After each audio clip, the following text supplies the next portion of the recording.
Hello everybody and welcome to an Onslaught player ranks all the talents in Paladins. This is a tier list I have been avoiding for quite a while because currently we have 57 champions with 3 talents each, so that's 171 talents that I have to talk about. I also want to preface that I'm doing this before the Season 6 patch, so it is currently November as I'm doing this, and the reason for that is not too many talents are getting changed with the Dawnforge patch, and most likely with Season 6 we're going to get a lot of talent changes, so I figured I'd rank them now while I'm still familiar with them. Before we start, this is going to be a long one, so I would treat this like a podcast, go do your chores, wash your dishes, do your laundry, rake some leaves, now we're in the fall season. And I would also like to state that this is probably going to be my last tier list video. I have one more planned, but it's not really a serious video, it's more of a funny meme video showing lore inconsistencies. If you guys would like to see more tier list videos, let me know in the comments, and I'll also be doing a poll eventually.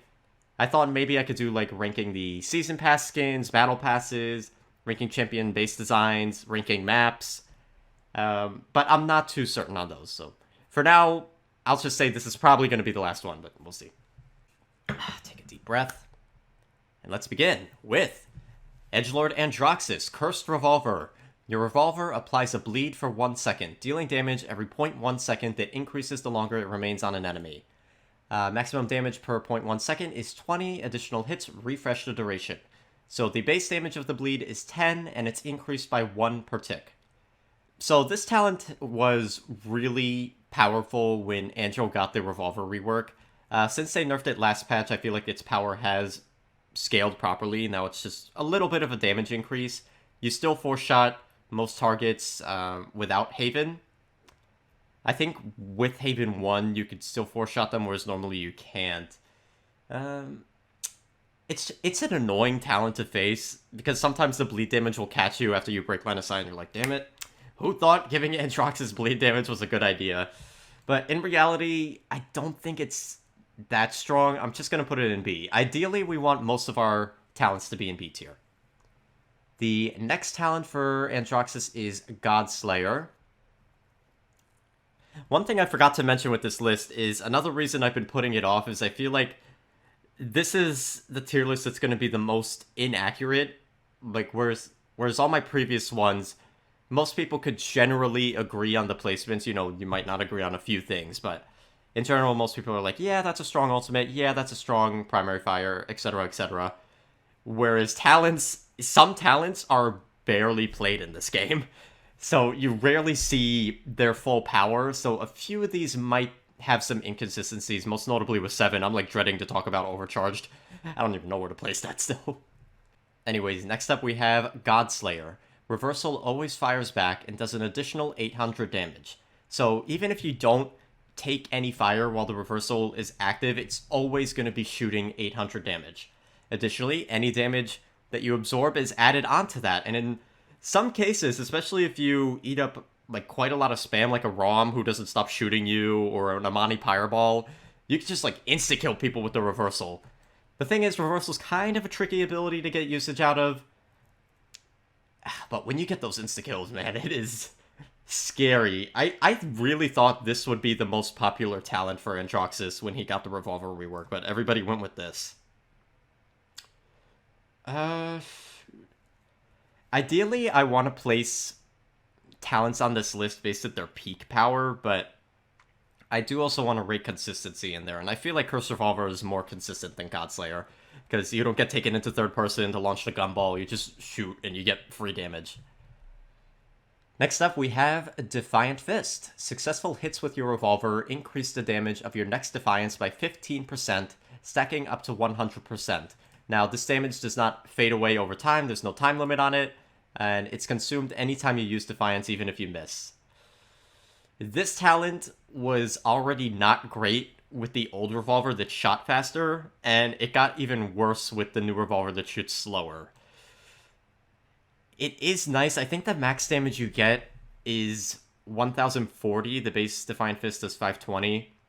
Which it's like, yeah, you could chunk half of a standard health champ's health.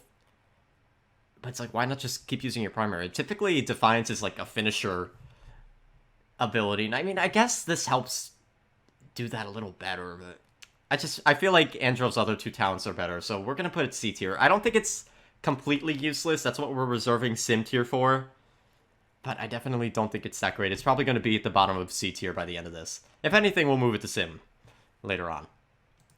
Next up, we got Ashe with her first talent, Battering Ram. Reduce your damage taken by 75% while using Shoulder Bash. This talent at one point, when I started playing, it used to give Ashe 90% damage reduction, and then Rom came into the game, and they nerfed this talent alongside his Enforcer talent, which I just thought was weird. Like, yes, the damage reduction is really good. I believe it also takes effect when you're winding up.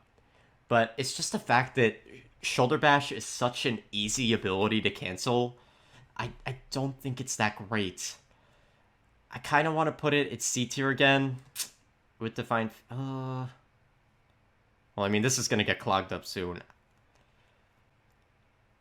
Nah, I'm going to keep it C. If the ability wasn't so easy to cancel, it would probably make B tier, or maybe even higher. But the fact that if the enemy has a Genos, he just presses Q on you and you get lifted up and that's it. Damage reduction gone. Waste of a talent slot. Like, this is actually a waste of a talent slot against certain characters, and I don't think that's a great talent. Next up, we have Slug Shot. Your weapon shots travel 50% faster and 100% farther, but no longer explode. I know in the ranked community, at least a couple years ago, this used to be like the meta talent for Ashe because it gives her range, which is something she lacks.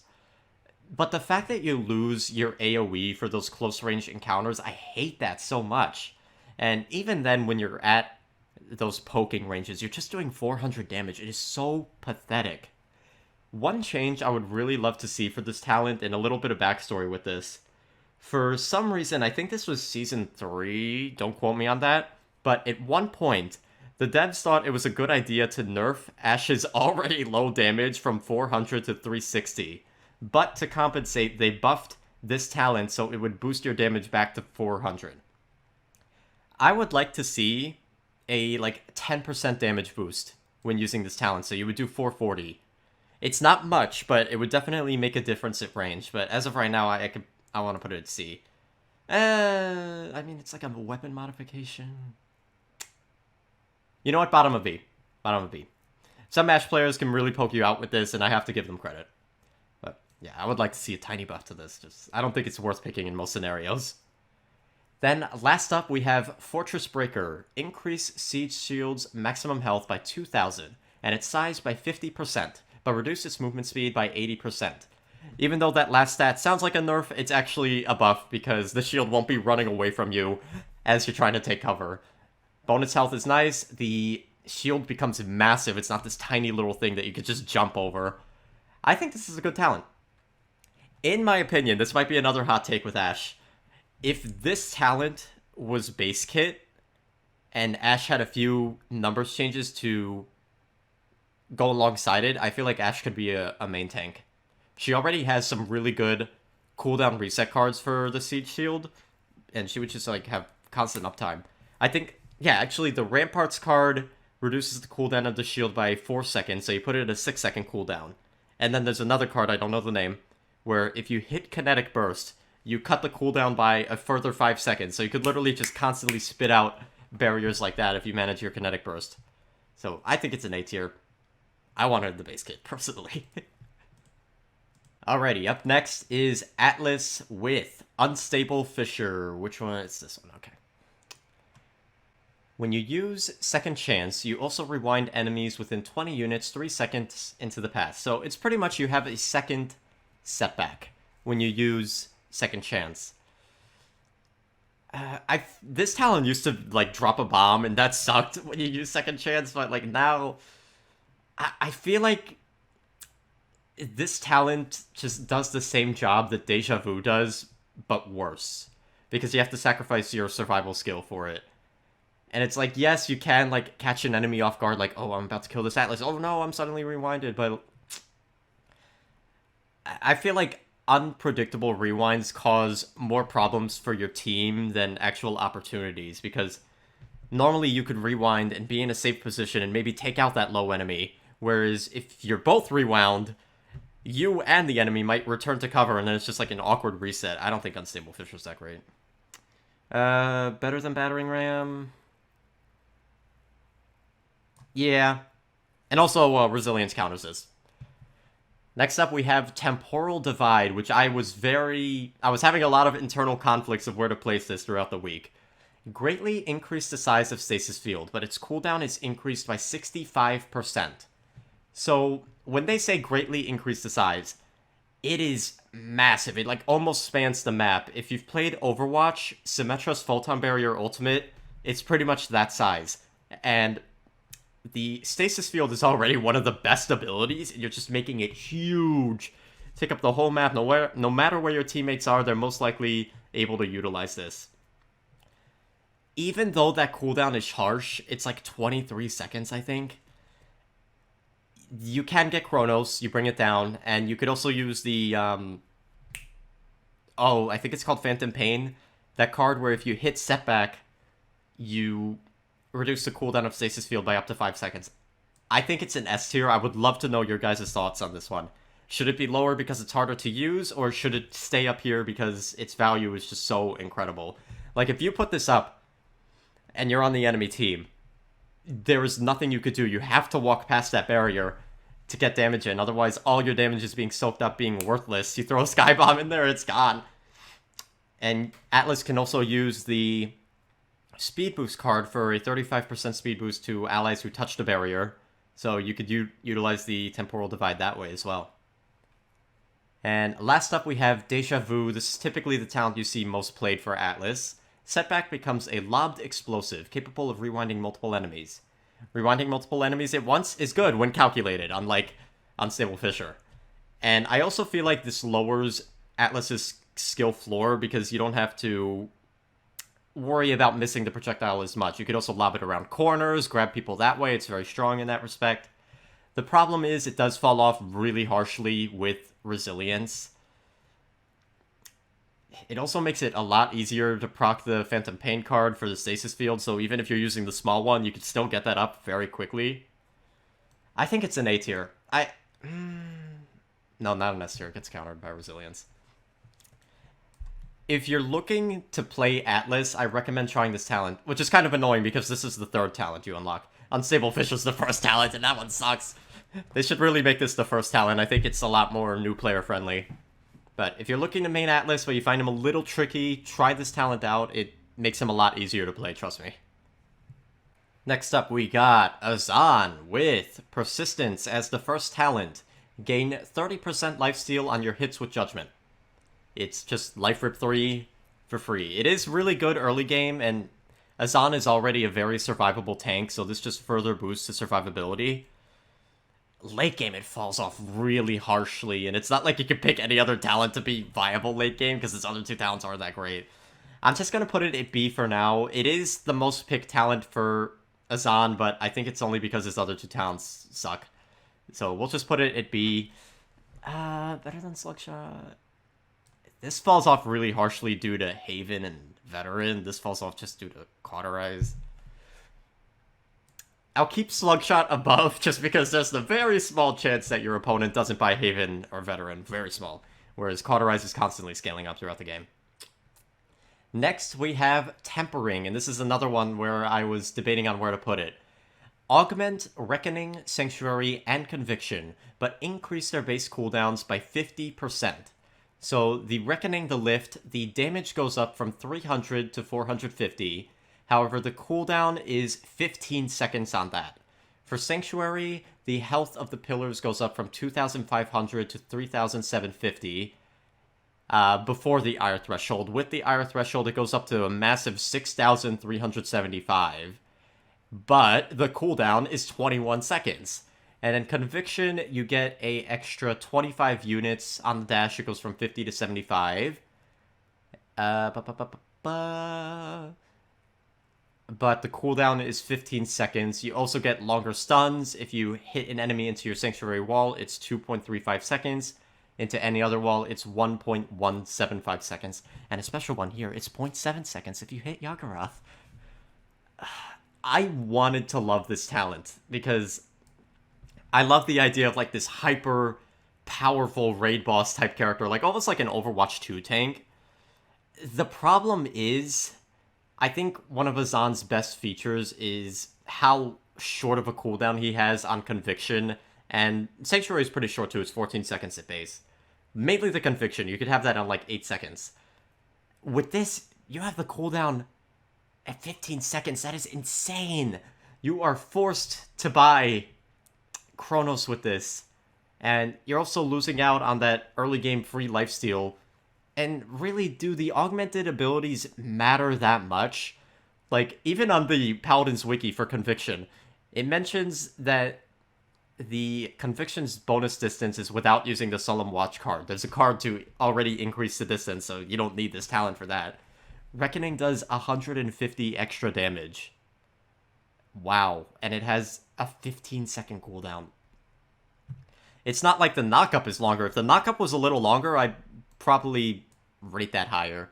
And then Sanctuary, yeah, having 6,375 health, that is a lot, and a lot of people do not buy Bulldozer. But 21-second cooldown. It's not like Atlas Temporal Divide where the barrier becomes massive. It's still the same size Sanctuary walls. Anybody could just jump over it and get you that way. It's a talent I want to love, and I do actually plan on doing a coordinated strats. I just forgot about it when Azan released. I always call him Atlas. I don't know why. They look very similar. But I'm gonna put it at the top of C tier. I feel like if you are a skilled Azan player and you're really good at managing your cooldowns, like you cannot waste cooldowns when using this, then it's okay. I still feel like just having shorter cooldowns is better. But keep an eye out for coordinated strats in the future. We're gonna do this with Ray and her newly buffed Arcane Maelstrom card, cutting cooldowns by 20%, our homegrown Octavia, Corvus, all the good stuff. Last up, we got Eternal, which made my top 10 worst Paladins talents list, so we're already going to put it in Sim tier before I talk about it. Your ire no longer decays due to not taking or dealing damage, but you no longer gain the passive damage increase while above the ire threshold. It is so easy to build up your ire as Azan. Even if you miss all your shots, just taking enemy fire fills up the bar for you. And even when your ire is capped out, all you're getting, well, the main benefit you're getting, is the 12% damage reduction. Which some could argue, you know, hey, if you're using Eternal, you could fill up your ire bar from the last fight, and then you start the next fight with your 12% DR right there, ready to go. Is that worth losing the, I think it's a 16% damage bonus when you're at the ire threshold? I don't think so. I think that little damage bonus gives Azan the extra punch he needs to burst through some targets. And like I already said, building ire is so easy. There's also a card, which you really don't need, but there is a card to slow the decay rate of the ire bar if you're finding it's decaying too fast. I don't think this is a good talent. What I would like to see with this talent, and this might be a hot take, but I would like to see this talent boost the damage reduction of ire to 20% when capped out, and then maybe it would be worth it. Because, like, yeah, Azan's more tanky, but he's lacking the damage, so there's a little bit of a more worthwhile trade-off there. That's a controversial one, though, because Azan released with 20% damage reduction at full ire, and that was, like, a pain to fight. But he also had a lot of nerfs after that, and this is on one of the worst talents in the game, so maybe not too bad. Next up, we have Barrack. Let me just scroll down over here. Now, surprisingly, the default talent is Forge Fire. I found this out recently when trying to grind out champs on my alternate account, bot matches mostly. Don't worry. Why is this the default talent? This is Dome Shield now costs 40% ultimate charge and places a flamethrower turret with modified values and no shield. You could have 2 of these active at once. The exact percentage to which these values are modified are: the turret has 1,750 HP, it does 320 DPS, but it has a shorter range at 22 units. And these flamethrower turrets are unable to shoot through enemy barriers as opposed to the actual ultimate version. First of all, this should not be the default talent. Anybody new to the game is going to be so confused as to why their ultimate isn't doing anything on Barrack. I feel like Fortify should be the default talent, but it's actually the last talent. Paladins, get on that. So, this is a talent that's kind of fallen from grace, like Curse Revolver. Originally, the Flamethrower turrets would cost 35% ultimate charge, and the Flamethrower would go through shields. I think removing the shields was a good call. Upping the ultimate cost to 40%, I don't think that was a good call. The turrets are not that impactful where they should be costing that much.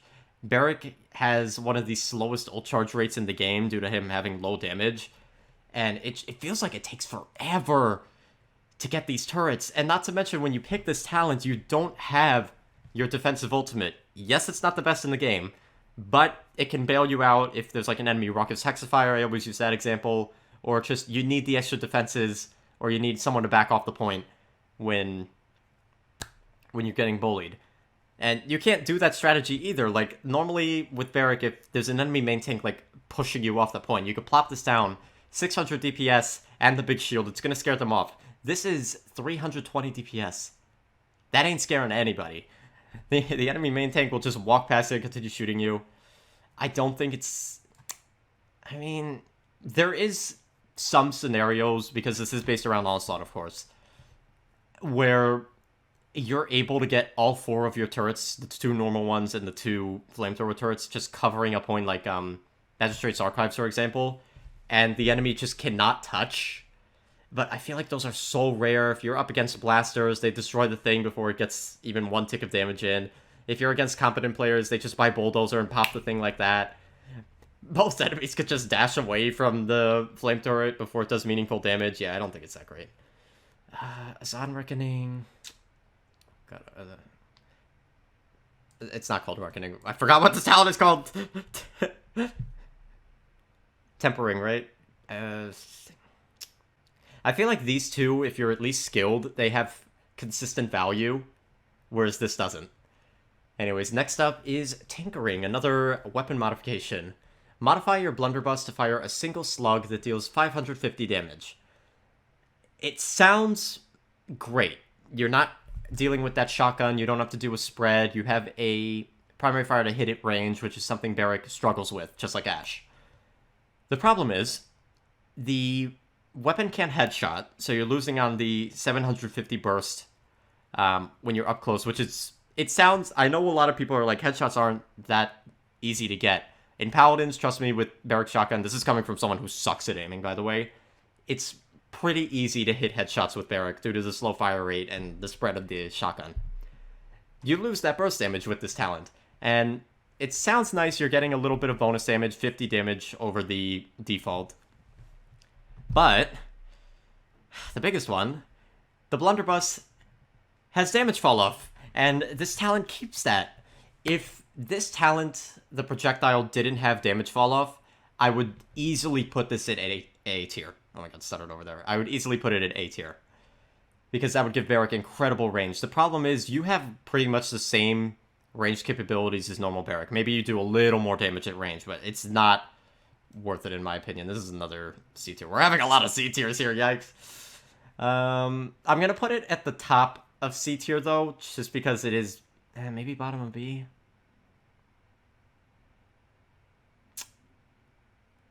Nah, B's like for just like average. You can't really say they're good or bad. I mean, I did put Ashe Slugshot there though. Alright, fine. We'll put it B. Now, last up we have Fortify. Increase the maximum health of Barricade by 2,000 and reduce its cooldown by 3 seconds. I'm going to put this at A tier. I'm going to put it above Ashe Fortress Breaker. This makes Barrack a lot better as a main tank. I would say the only talent that makes him a main tank. Because that barrier doesn't get popped like that. You also get the lower cooldown, so you can plop it up faster. You have your normal shotgun, your normal ultimate with this talent. I feel like this is just the best talent by default, because you're not losing a valuable part of Barrack's base kit with this talent. Just simple, easy. Barrack has really similar talents to Ashe. I mean, 2 of them. Alrighty, next up we get to one of my mains. This is Betty La Bomba. First up is Fiery Disposition. Explosive damage sets enemies on fire for 0.3% of their max health every 0.1 second for 1.5 seconds, aka over 1.5 seconds, they'll take 4.5% of their max health as damage. Additional hits refresh the duration. I hate that stat so much. Androxus does not have that. His damage keeps scaling up. You don't have to worry about refreshing the duration. If this talent didn't have that stat of additional hits refreshing the duration, I would probably put it in like an A, maybe even S tier because of how much damage you could spit out. I would also like to say, I put this talent on my top 10 worst talents list at the start of the year, and I don't think that was deserved in hindsight. I still don't think it's that great, but it's not that bad. It's just a little bit of extra damage. You know, sometimes a Betty hits you, you get the tick damage in, you kill them. Additionally, and this is like a really niche scenario, but if you're fighting a Ray, because I find Ray is a pretty hard counter to Betty, especially with the Envelop, the tick damage isn't affected by Envelop, so you still get that damage in. It helps you whittle down main tanks a little bit faster.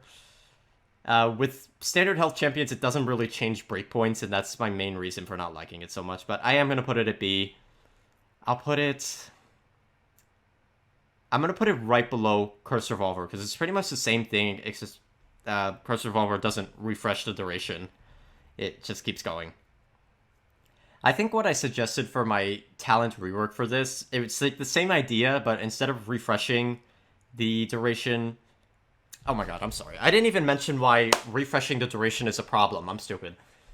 So the problem with refreshing the duration is the fire damage lasts for 1.5 seconds. Betty has a fire rate of 0.7 seconds. So if you're just holding primary fire, shooting every 0.7 seconds, you will actually lose out on your burn damage. The best way to utilize the burn damage is to stop firing, just so you could have the burn damage tick all the way. And that's why I rated it so low on the top 10 worst talents list. I'm sorry for not mentioning that earlier. Still, though, even if you're not getting the full 4.5% bonus damage, it is something. You're getting a little bit of bonus damage. I don't think it's that great. What was rightfully deserved on the worst talents list is Controlled Fury. Reduce the range of Hail of Bombs by 50%, concentrating the explosions in a smaller area, and reduce the cooldown by 2 seconds. Worst talent in the game. This talent nerfs, in my opinion, Betty's, maybe not best ability, but one of her best zone control abilities for a 2-second cooldown. And you might look at it and be like, oh, but if the bombs are concentrated, isn't that a good thing? No, because it means you take one step back and now you're not getting hit by anything. Whereas with the default one, the big spread of bombs, even if you take a few steps back, you still might get hit by one of them. And some people have said, like, you could use this to block doors, and it's like, yeah, but you could just do that with the normal one. And there's also a strat with the normal one where if you put it against a wall, the bomb will just, like, hit the wall and, like, drop down immediately. It won't spread out that much. So you could still do that door blocking technique with the base one and not nerf your ability otherwise. Like, one of the best uses of Hail of Bombs is throwing it on the point and jumping away to go deal with something else. And you have the... Oh my gosh, excuse me, I almost choked on a pretzel. You have the Hail of Bombs dealing with the main tank, forcing them off the point while you do something else. This talent, the main tank just, like, takes one step back, no damage. I hate this thing. This needs to be reworked. This should be at the top of a list for reworked talents. Hopefully we get something in Season 6. Next up, we have my favorite talent for Betty, and probably the only reason I play her. This is Gotta Bounce. Reduce the cooldown of Explosive Personality by 5 seconds, but reduce your movement speed by 15%.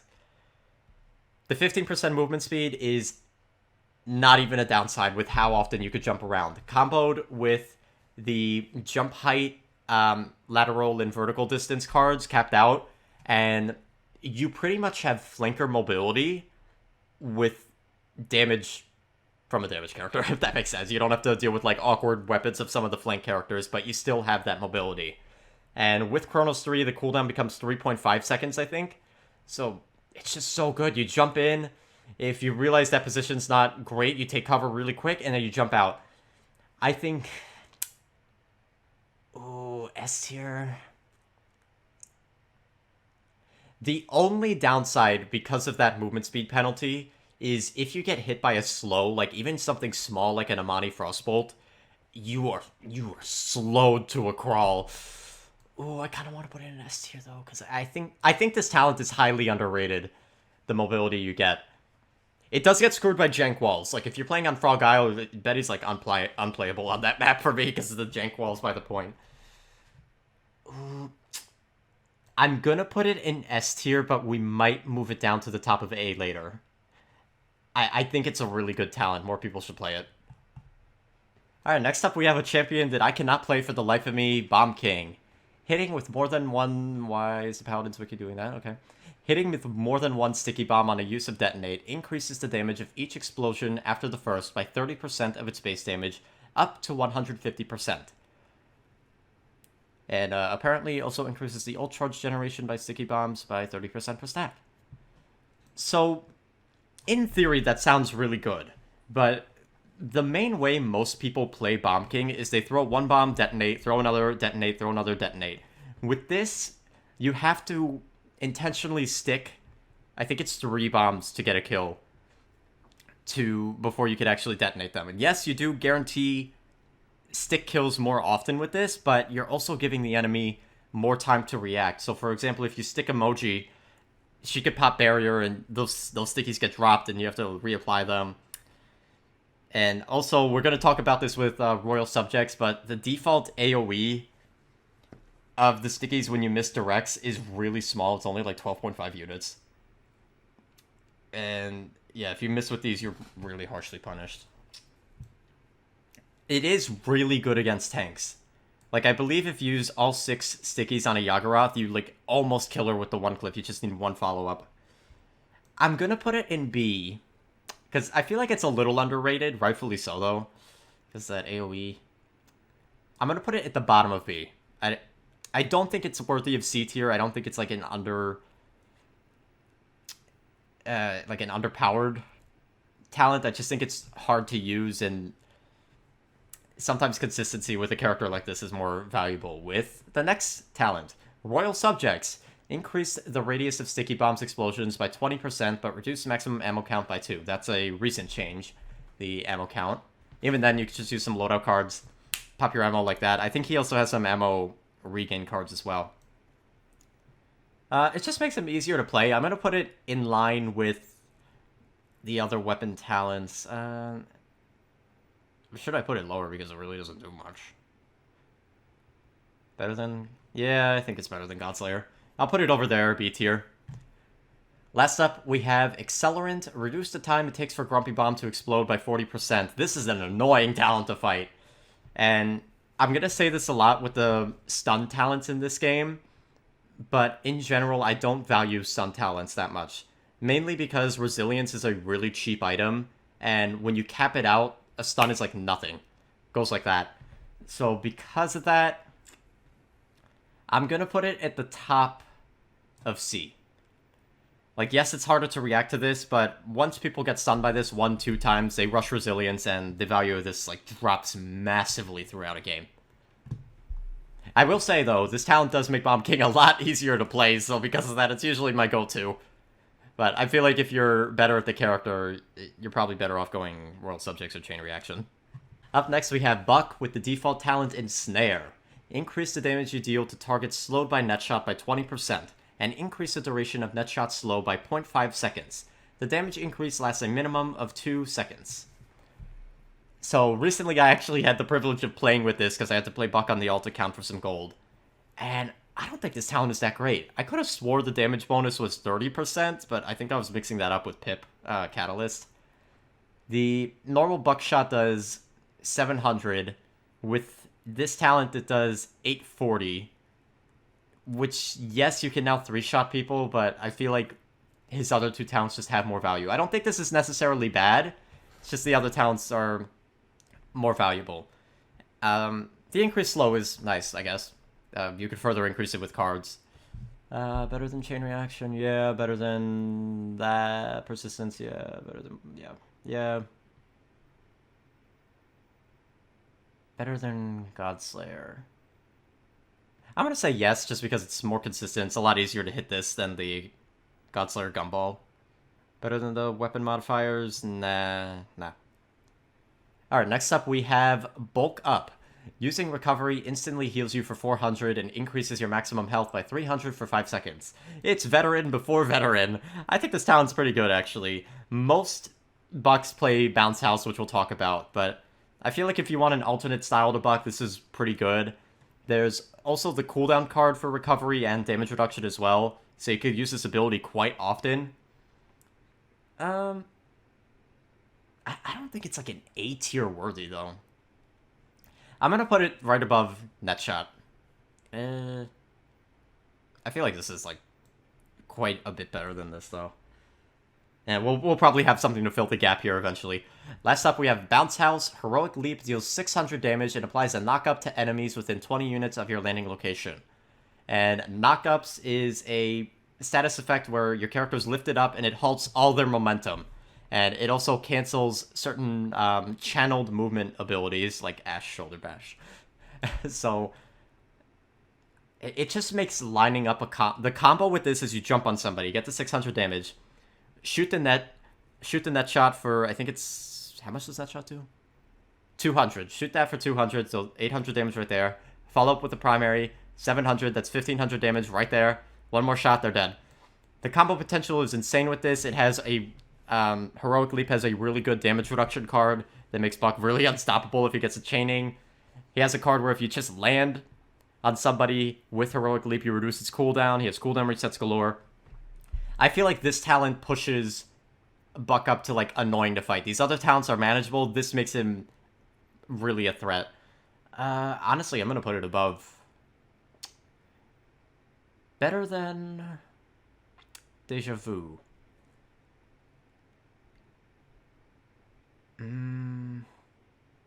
Honestly, I think it's better than Deja Vu. Deja Vu, you could counter this. You can counter this with Resilience, the knockup, but it's still going to cancel your movement skills. You're still going to be halted for a split second. And sometimes that's more than enough time.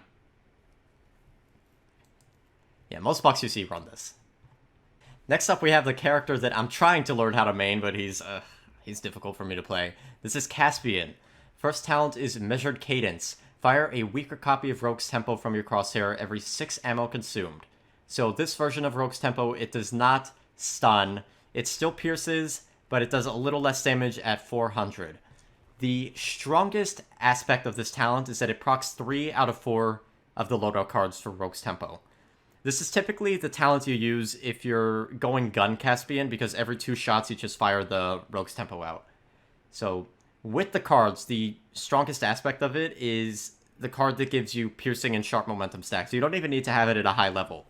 You just keep spamming shots and your weapon just gets faster. You just do more damage.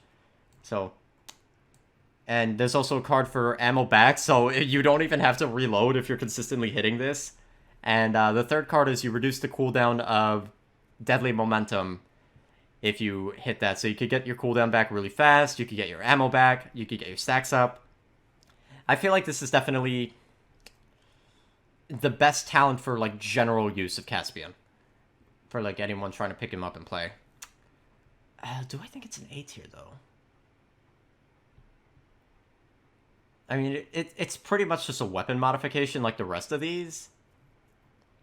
The thing that's annoying is this version of Rogue's Tempo still has the varying projectile speeds from the normal one. So, like, first you have to hit a few primaries, and then you're just going to spit out this super slow thing. And once you get your gun stacks going, then it matches the same speed as your primary fire, and then it's okay. It just adds more damage. I mean, it's just more damage. You get your cards up more often. Really, it's just the more damage talent. I think I'm going to put it at the top of B. It doesn't do anything, like, exceptionally amazing. Caspian is kind of like an A character. Sometimes it's very easy to shut down, and I feel like this talent doesn't alleviate that. He's also a newer character, so take this placement loosely. Next, we have Everywhere at Once. The cooldown of Deadly Momentum is permanently set to 5 seconds, and that cannot be modified. You gain 1 stack of Piercing and Sharp Momentum for each enemy hit with Deadly Momentum. This talent I thought would be the strongest when they fixed Caspian. The problem is that you stop at the end of Deadly Momentum, and that sucks. It's still one of the worst movement skills in the game. I know they reduced the delay last patch, but it's still significant enough to matter. I'm gonna put it at the top of C. There are some cool strats you could do where you just go in, you know, do a little damage, go out. You're almost like a pseudo wormhole Eevee, I guess. I don't know. I feel like this card's better, and you could also get cooldown reductions on your deadly momentum if you're running cards for that, which kind of mimics the playstyle of this anyway. So why not just use this? Then last up, this is a talent I run when I play Caspian. It's got some heft. Increase the range and damage of War, but decrease its fire rate. War's attacks now pierce enemies and deal an additional 20% damage to each enemy hit in total with your attack. I thought War normally pierces enemies.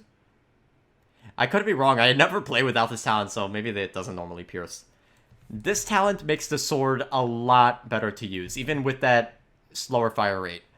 If you run the card for stacks on Rogue's Tempo, you hit the Rogue's Tempo when you get close and you're swinging this really fast. The bonus damage applies to any entity that could take damage. So, for example, if you're trying to target a Io who's hiding behind Luna, first of all, you get hit her with the piercing damage. But second off, you're going to be getting bonus damage on her and the Luna because you're hitting two targets at once.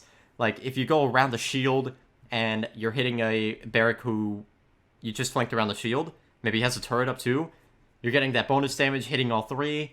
Maybe because of the extra range, that damage is just a lot more confirmable. A tier, though. I'm going to put it at the bottom of A tier.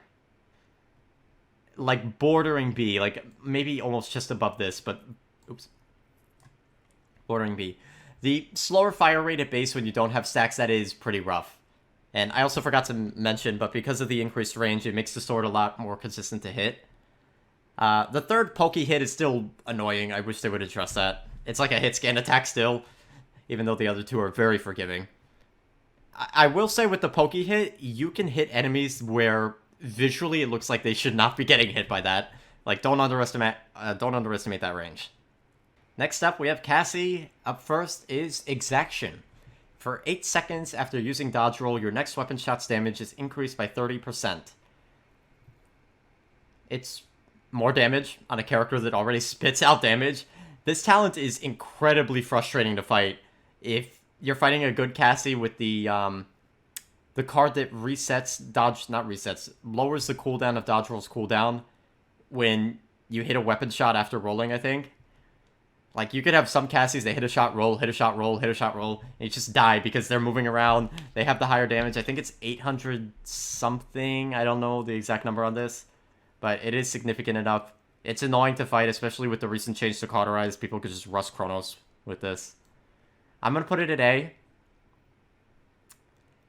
I'm going to keep it here just because it's more difficult to use than like a bounce house spell who just jumps on you. This you have to like, you have to hit that shot. If you miss that shot, you miss the cooldown reset, you're screwed. Whereas this, like, you still have DR even if you miss a jump. Next up we have Impulse, which is probably like one of the lamest talents in the game in terms of what it does. Blast Shot's damage is increased by 150 and its cooldowns decreased by 2 seconds. I mean, I'm just gonna put it at B. It really doesn't do anything. I mean, it gives you access to the burst combo more often, which, you know what, I guess that is significant. I'll put it over there, and the burst combo does more damage. In case you guys don't know what the burst combo is, if you click Primary Fire and click Blast Shot at the same time, there's just no delay in between them. I don't know why. It's annoying, there should really be a small delay, but it's like a 1300 burst combo like that. You can't even react to it. And I guess you could also proc the healing card more often, cooldown reductions. Yeah, it's okay, it's Impulse, not much to talk about. Next up we have Big Game. For 4 seconds after hitting an enemy with disengage, your weapon shots deal an additional 8% of that enemy's max health as damage. This is pretty much the anti-Yagoroth, anti-Rom tool. I feel like it doesn't get picked that much normally. Because one thing that's annoying is, on characters that aren't Yagoroth, the disengage is a knockback skill, and sometimes hitting the follow-up shot can be a little tricky. And, you know, sometimes you push enemies back to cover, they see you're running this sound, they're like, okay, let me stay in cover for 4 seconds. And you just miss out on that damage. I don't think... It serves its job of being a tank buster, but outside of that, I don't think it's that great. And even then, certain tanks, like, why not just burst combo them with this? Or this. You know, why use this talent? Actually, hold on. Better than everywhere at once. Yeah, you know what? I'll keep it at the top of C because it doesn't change that much. Alright, next up we have Corvus, and this is going to be the first instance of where I talk about a champion that genuinely feels almost unplayable without a certain talent. So we're actually going to talk about Spreading Influence first, which is the last talent you get. Decrease the percentage of healing given to marked targets by 20%, but you can now have 2 marks out at a time. You're giving the... I think they nerfed the... What did they nerf? You're giving the move speed and the lifesteal to 2 allies at once. If you heal a unmarked target, you're healing 2 additional targets at once, healing 3 targets at once. Typically, the main way you play Corvus to maximize healing is you mark a target, and then you heal them, because it does bonus healing, and it also reduces the cooldown of Abyssal Reconstruction, which I hate that. I think that's a stupid mechanic. Because the way the mark is described is you want to keep it on an ally who's the furthest out there. But the problem is, like, the cooldown of Abyssal Reconstruction and the base healing is kind of like, so you end up marking the ally in front of you and healing them that way, and you just toss the mark around. Well, even if you play that way, you'll still have a mark on one ally. They'll still be getting helped out. I think it's, B or A. I genuinely feel like Corvus is unplayable without this talent. Or really difficult to play. I shouldn't say unplayable, but you're just kind of like shooting yourself in the foot if you don't pick this talent. And I hate talents like that. I feel like some version of this should be... Well, maybe not this talent, but... In general, I feel like if a certain loadout card or a talent is necessary for a champion to be viable, I feel like that should be in their base kit. That's just my opinion. I know some will disagree. I mean, in reality, what is this? It makes your healing more reliable, yes. And you're giving the move speed and lifesteal to 2 allies instead of 1. This talent is also getting an indirect buff next patch with the card buff to... What is it called? To the Shadow Tribunal card, which gives bonus healing if you don't heal them directly. That's going to be like 25%. So you'll actually be off-doing the nerf to this talent, the 20% less healing. Oh, I'm genuinely unsure about this. I'm going to put it... I feel like this talent doesn't, like... because it's the baseline for Corvus, I never, like, look at Spreading Influence and, like, oh... You know, like, oh, a Bounce House Buck, better look out for that. I got a Bounce Betty, look out for that. Temporal Divide, gotta look... It's just like, oh, it's just another Corvus. Yeah, I'm gonna put it at B. I'll put it at the top of B because it is very consistent. I gotta give it that. Anyways, next up we're talking about Dark Gifts, which is a channel staple, pretty much part of every coordinated strats. There's a lot of Corvus there. And we'll talk about that in a second. Your marked ally gains 15% crowd control reduction, 15% cooldown reduction, 15% reload speed increase, and they are healed for 75 health every 1 second. So the main reason this is in every coordinated strat, and in my opinion, the only reason to run this talent is the 15% cooldown reduction. This, if I recall correctly, is one of 3 ways one character can grant another cooldown reduction. The other is Rey with a card, and the other is Octavia with existing with the passive. If you have a second healer, and you just leave the mark on somebody, you don't have to worry about, like, juggling the mark around to get the most healing. And you put this on a character who's really reliant on cooldowns, like a Bounce House Buck, for example. Vora. It becomes really good. But the thing is, the other benefits are not that great. 15% crowd control reduction, 15% reload speed, like, yeah, they're nice, but it's not, like, that big of a difference. Like, wow, I really felt that crowd control reduction, or, like, wow, I really felt that reload speed buff. I guess you have the 75 healing, but it's like, oh, wow, I have a Grover walking around with me, I guess. Ooh, I genuinely don't know where to place this, because... I guess I should have stated this at the start, but I'm generally basing all of these off of having, like, the standard ranked comp, which is 2 tanks, 1 flank, 1 damage, 1 support. And if you're a solo support with this talent, it is miserable so miserable because you have to keep juggling the mark around, so you're not really getting the full benefit of the cooldown reduction.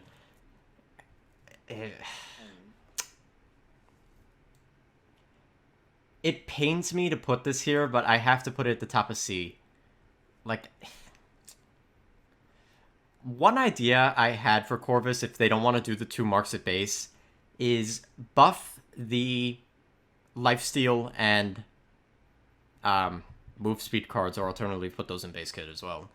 But double those values. However, if you pick spreading influence, those values get cut in half, so they stay the same as now, whereas if you pick like Dark Gifts, for example, you're giving your ally 30% lifesteal and 20-something% movement speed, on top of all these other little benefits. And then I think it would be noticeable. As of right now, though, I don't know. Debate this one in the comments, y'all. We use it a lot on the channel because the cooldown reductions is really strong. But it's just like, in a typical single healer lineup, you really struggle playing Corvus with this. One last thing I would like to say is, with the right champion, and if you have another support helping you out with heals, or it's like a self-sustaining champion, that champion can become, like, unstoppable. Like, Amani, we did a recent thing with Amani with cooldown reductions, and you had, like, a 9-second cooldown on Inferno Cannon. That was really powerful, but still, most of the time, it sounds great, but the way Corvus is played, this talent doesn't really line up with that, so C tier it is.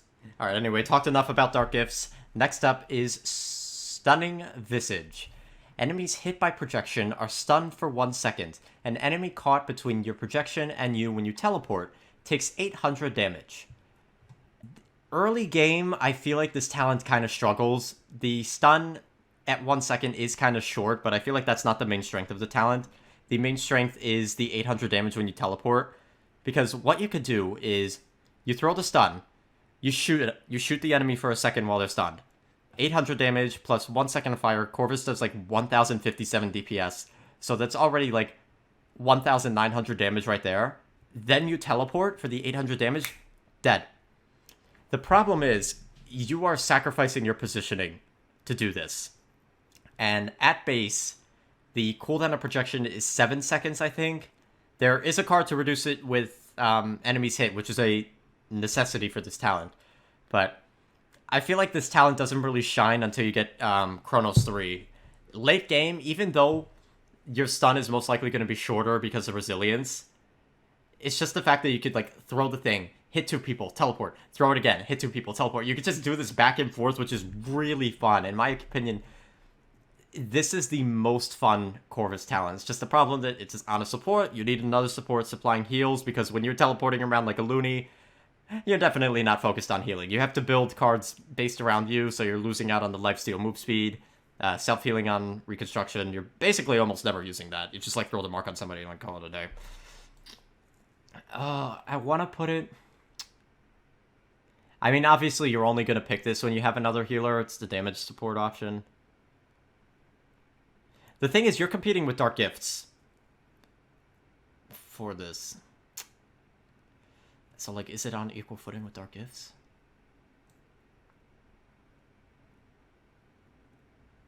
It feels so wrong putting Dark Gifts so low. I'm, like, really confused now. Because I feel like the max potential of this talent is more... is it more notable than Dark Gifts? It's more apparent, because you see the Corvus teleporting, stunning, teleporting, stunning. I guess one other problem I forgot to mention with this is sometimes your projection won't go where you thought it did. You know, you'll end up teleporting in front of you, not hitting anybody. So there's that. I think it's better than Chain Reaction. I think it's better. You know what, hot take, I'm moving Dark Gifts up to B. Like, I'm looking at it now, I think it's better than Chain Reaction. Better than... Resistant. This is a tricky one, because you don't see this talent a lot. Better than Ensnare. I mean, it kind of does the same thing Ensnare does, but better, because you're getting the stun. Better than Bulk Up.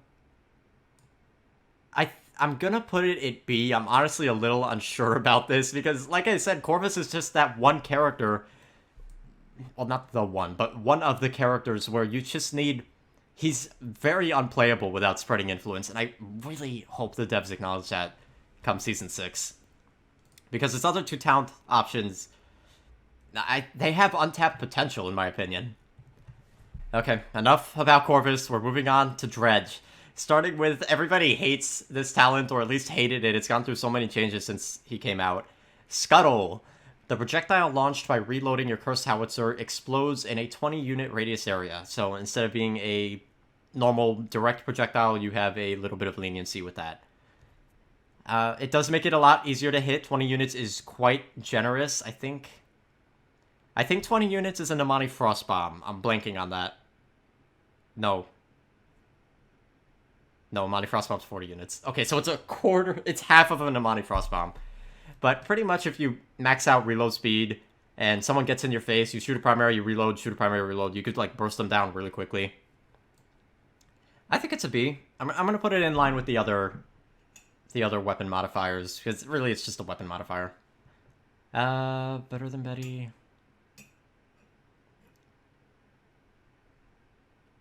I feel like the main use of this only comes if you find yourself getting flanked a lot.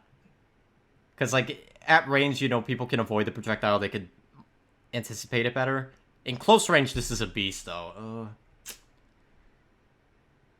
I'll put it above Fiery Disposition, but not below Curse of Orbs. Just because I feel like Andrill's an easier character, he benefits more from bonus damage. Whereas Dredge already spits out damage. You don't need this talent to spit out damage. Alright, I feel my voice going. Oh god, we still have so many to do. Next up is Hurl. Harpoon no longer has a cooldown, but no longer slows enemies. You can fire a Harpoon every 1 second. Problem with this, you don't apply Cauterize, so you basically have a second primary fire that doesn't apply Caught. So, it's good for dealing with enemies at range, but if you have like a healbot support in the back, healbotting it up, you're really just throwing like trash damage in there. You could use the self-healing card, 350 health I think it heals capped out now, to constantly have a bit of self-healing, but you could also do that with the teleport by standing near that. I'm going to put it at the bottom of B. Better than... I mean, some people hate fighting this talent. I don't really see the issue. Because, yeah, he has range, he has an easy-to-hit projectile, but, like, no cauterize. So, yeah, I think B's fine. Last up, we get to, in my opinion, a very underrated talent, Abyss Spike. Harpoon lodges into terrain and explodes when an enemy comes within 20 units, dealing 1,000 damage in a 35-unit radius area. I don't know why they say radius area, 35-unit area. Just say that. So it has a 2-second fuse time, so it doesn't explode right away. You still get the slow of the normal Harpoon, so if you're fighting someone who's against the wall, you could hit them for the 800 damage and the 50% slow. Then the thing explodes, 1,000 damage, 1 primary fire, they're dead. You could catch enemies off guard with this, you could zone, like if you feel like you're going to get dived, you throw this at your feet, the thing explodes. I think this is a really good talent. Very underplayed because most Dredge players would rather just spam broadside and reload with Scuttle, but... I would say the only drawback with this card is you need cooldown reductions. You need the cooldown reduction card in there, because the base cooldown of Harpoon is, what, it's like 14 seconds. And the cooldown card scales by 1.2 seconds, so you cut it by 6 seconds, capped out, for a... oh god, I'm blanking. For a 8-second cooldown, which is more manageable, but that's still kind of a lengthy-ish cooldown. Yeah, I'm gonna keep it here. Better than... I feel... the reason I'm keeping, like, Atlas Deja Vu here is because the Rewind has just so much great potential. Like, you pull someone out of position, you revert healing, whereas, like, this is just does damage. This sets up plays. This kind of, like, finishes plays. We'll keep it today. Next up, we have Drogos. First up is Combustible. Fire Spit applies a knockback and deals an additional 300 damage over 2 seconds. I'm gonna be honest, I don't like this talent. I don't like skills that do, like, unpredictable knockbacks, and that's what this is. I find it really hard to get follow-up shots. The extra 300 damage, I mean, it's okay, I guess. I mean, sometimes you get knockups off the map. I guess that's something. I don't think this one's that great. I know there are some players who are really good with this talent. I don't want to diss them, but I feel like in general play, it's not that great. And in Onslaught, really, like Marauder's Port, it's good, but other maps where there's no like nearby environmental blast zone, it's not that great. Put it at the top of C. Next up is Fusillade. Damage dealt when hitting an enemy directly with rocket launcher or salvo is increased by 25%. This might be controversial, but I think this is one of the best talents in the game because it's so free. You just get 25% bonus damage for free. It is... First of all, when playing Drogos, you want to be hitting directs anyway. So, I think your 850 damage goes up to like 1083, which... It doesn't really change breakpoints that much. Like, against 2,100 characters, you can two-shot them now, which is insane. But, most characters, you still need the three-shot. It's just the fact that it's so free. You hit your direct, bonus damage. You hit you do the fire spit salvo, so much damage gets spit out. It is... Why this talent exists is beyond me. I don't know why the devs haven't removed this one. It's also so frustrating because even if you buy Haven, Drogos just like goes back down to his normal damage numbers. So either way, you're still getting 3-shot, even late game. Yeah, this one might be a little controversial because it's a basic talent, but I feel like that effect is just so strong. And then last up, we have Worm Jets. Increase your movement speed while using your booster. And in the details here, it says 25% more effectiveness into base booster. When this talent got changed, and even now, I still have no idea what this entails. Like, you move a little faster when using the booster. It says it does not increase booster regen rate. So I'm assuming you, like, accelerate faster and can move around in the air faster. I mean, I guess it's nice if you want to just stay in the air. I feel like with normal Drogos, though, you could just stay in the air so easy. They recently changed one of his cards where if you use... where is it here? I'm looking for it in the cards. He has 2 cards where Booster consumes less fuel for 5 seconds after using Thrust, and Restore up to 50% of your max booster fuel after using Thrust. So you just like use that ability, you cycle it well, and you're still airborne all the time. Like there's no need for this talent. Like you just move a little faster. This one gives you like a lot of bursty damage. You melt tanks with this. This it's just like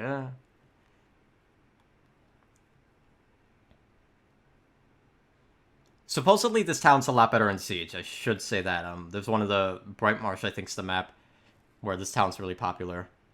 Dark Gifts... I'll put it below Dark Gifts, Simpy. Next up, we got Eevee. First talent is Over the Moon. Increase the damage you deal with your weapon shots by 25% for 3 seconds after Soar ends. There are some Eevee players who pull some really flashy plays with this talent. You know, they burst you down, fly away, you're dead. I believe these shots do a little over like 1,050-ish, so... Most champions, 2,200, you still need the 3 shots, which I don't like that. I also think using the Soar as, like, an engage is kind of weird. Normally that's your, like, disengage tool or, like, something you use mid-combat to throw the enemy off. I don't think it's bad. I just think the other Eevee talents are better. And also, like, you get bonus damage on your weapon shots for using Soar. You get bonus damage on your weapon shots for free. Fusillade Drogos. Better than Dark Gifts, yeah. Persistence, yeah. Better than Godslayer, I would say so.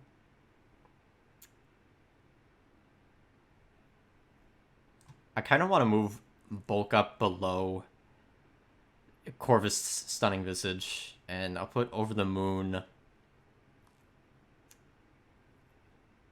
right below. I'll put it right above. It's easier to activate this. You're not a healer. You're a flanker. Next up, we have, in my opinion, the most underrated talent for Eevee. This is Snow Globe. Ice Storm has its damage increased by 100% and its ult charge decreased by 50%, but its duration is reduced to 3 seconds. Now, what this means is when you hit 50% ult charge, you can use this ultimate. And this ultimate's already one of the stronger ones in the game. Having a cripple on a flanker is really strong. On top of that, you have the slow, so they stay in the cripple zone. And even with the duration at 3 seconds, that is more than enough time for you as an Eevee to rack up shop. The bonus damage of 100%, it doesn't really matter that much. Base Ice Storm does how much per second? 40 every 0.25. So it does 160 damage at base, and then with this talent it does 300. Oh god, I'm blanking. I'm blanking. I'm sorry. It does more damage at base. So, like, even if you don't get the kill, there's a chance that you could finish them off with the ultimate itself. I think this is a really good talent, highly underrated. With Eevee already gets ultimate decently fast, not the fastest, but decent, unlike Barrack Force Fire. But if you get morale boost, you get your ultimate so fast. Like, you could have this every fight, every time you need it. And I love this talent. I love playing Eevee with this. I don't think it makes S tier just solely based on the fact that you have to... It's not something you have all the time on like a normal cooldown. It's an ultimate talent. What I am going to be placing in S tier though is Wormhole. Blink can be refired within 4 seconds of its use to return to the initial casting location. You are one of the best flankers in the game, and your best skill turns into a Talus teleport, pretty much. And you could use that every 4 seconds. You could double up on the healing card, you could double up on the movement speed card. I think Wormhole's... There's a reason why it's the most played talent. It makes Eevee a lot easier to use. Because if you make a positioning mistake, if you can't kill your target in time, you just blink back. And you're safe for free. You get healed up. You try again in 4 seconds. Go again. And even then, if you want to heal up really quick, blink, blink. Blink into the wall, blink again. Healed up, done. Yeah, it makes Eevee... Okay, I'm going to move Gotta Bounce down to the bottom of S. I think this is better than Gotta Bounce. And with skilled Eevees, this is a nightmare to fight. A nightmare. Fusillade. It feels so weird putting Fusillade up there. But it's so free. Yeah, I think that's fine. Might move Betty down, like I said. We'll see. Alright, next up we have probably my least favorite champion to fight in the game right now, Fernando. And it's because of the first talent, Aegis. Your shield now uses a resource that regenerates over time instead of using a cooldown. Let me get some water for this, because I'm going to be talking up a storm. So, it sounds simple, right? You have the resource, and you can use the shield whenever instead of having the pretty long 12-second cooldown of the normal shield. What I hate about this talent is, first of all, it regenerates super duper fast when you put it down. But additionally, when you have the shield up, it still regenerates. Because reasons. It also lowers the health of your shield from... Oh, does it not? I could have swore this talent lowers the health of your shield from 5005 to 5002, but I could be wrong on that. This talent forces you to buy Wrecker. In my opinion, this is the only shield where you need Wrecker to counter it. All these other shields, even with talents, you could play around them because they have time limits or they're like too small, like a Con shield, for example. This you can't. The shield's massive. Fernando can put it up anytime to cuck you. I hate it. It's good. It falls off really hard late game with Wrecker, but even then, because it regens so fast... Ooh, Aegis at S tier. I mean, if I put Gotta Bounce there, I guess I gotta put this there too. This talent makes outplaying Fernando really difficult, in my opinion. And also, there's a card to increase the regen rate of the shield, which makes it even more annoying. This is like the only character worth buying Aegis, not Aegis, Guardian on for even more shield. Yeah, saying it out loud, I'm putting it at S. It forces Wrecker, and that's really annoying. Yeah, it falls off with Wrecker. With some characters. Some characters, even with Wrecker, like, do not have shield break. Like, Kasumi, who's, like, enemy main tanks do not have shield break with this. And he gets it back so fast. I hate Aegis so much. I hate it, I hate it, I hate it. Because I feel like, on top of that, it also overshadows his other two talents, which is, the first one is Scorch. I guess... Before we continue, I don't know if this talent is like in the same line as Corvus spreading influence where it's necessary to play the champion with this talent. I definitely feel like it makes Fernando a lot more free. Like, you get guaranteed value from that, whereas, like, the normal shield, if you whiff that, you're on a 12-second cooldown. Yeah, we'll keep it at S. Anyway, next up we have Scorch, which, in my opinion, this is the only way that Fernando was fun. Increase the damage of Fireball by, next patch it's going to be 35%, and deal an additional 20% increased damage for each subsequent target hit after the first. And also not mentioned here because this is coming next patch, the cooldown of Fireball will be lowered by 1 second when you pick the talent. I think the talent is pretty good. It gives the Fireball some burst, which it doesn't have at base. The Hot Pursuit card, which gives you movement speed after hitting the Fireball, that recently got a huge buff where it no longer has an internal cooldown. You could lower the cooldown of Fireball by 2.25 seconds with cards, and a further 1 second with the talent, so that would put it at 3.25 seconds.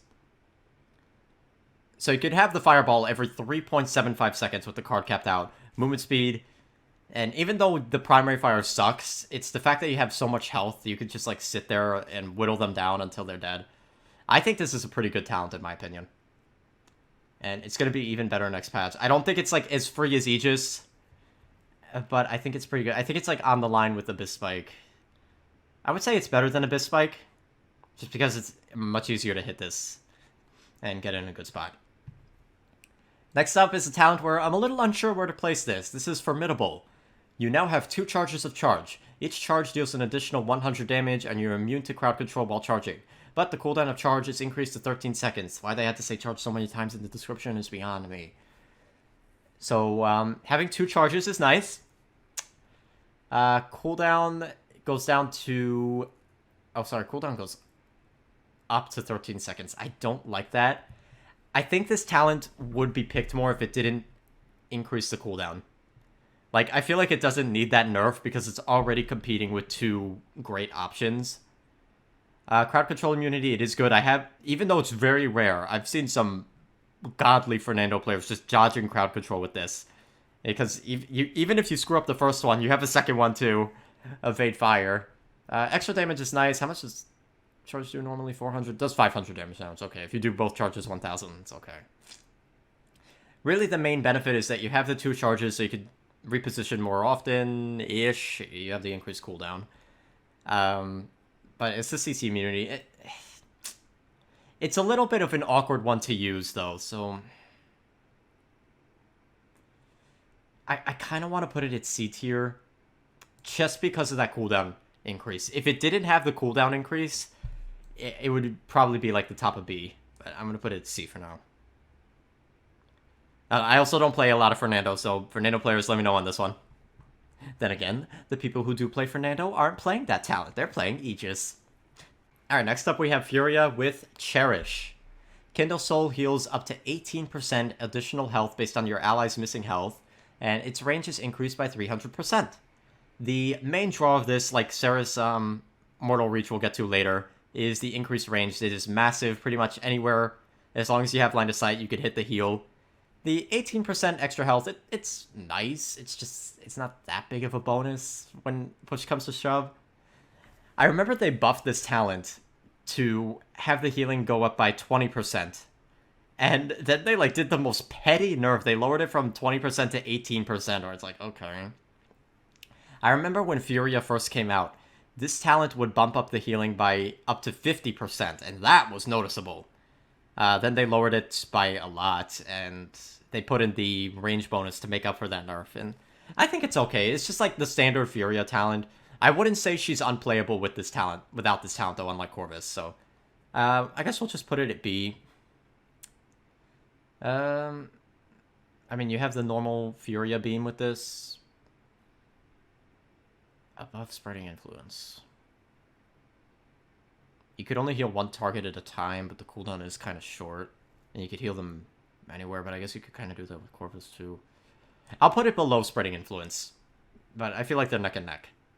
Next up, we get to the community's most hated talent. You can't even argue with me on this one. This is Exterminate. When Pyre Strike hits an enemy champion, it stops moving until it ends and deals up to... Oh, did they change this? 100% more damage to enemies under it, increasing based on the number of hits they take. Oh yeah, they changed this a bunch, I forgot. So, originally, the Pyro Strike would just deal, like, 100% more damage immediately. Now it scales up. I forgot about that change. That was a little while ago.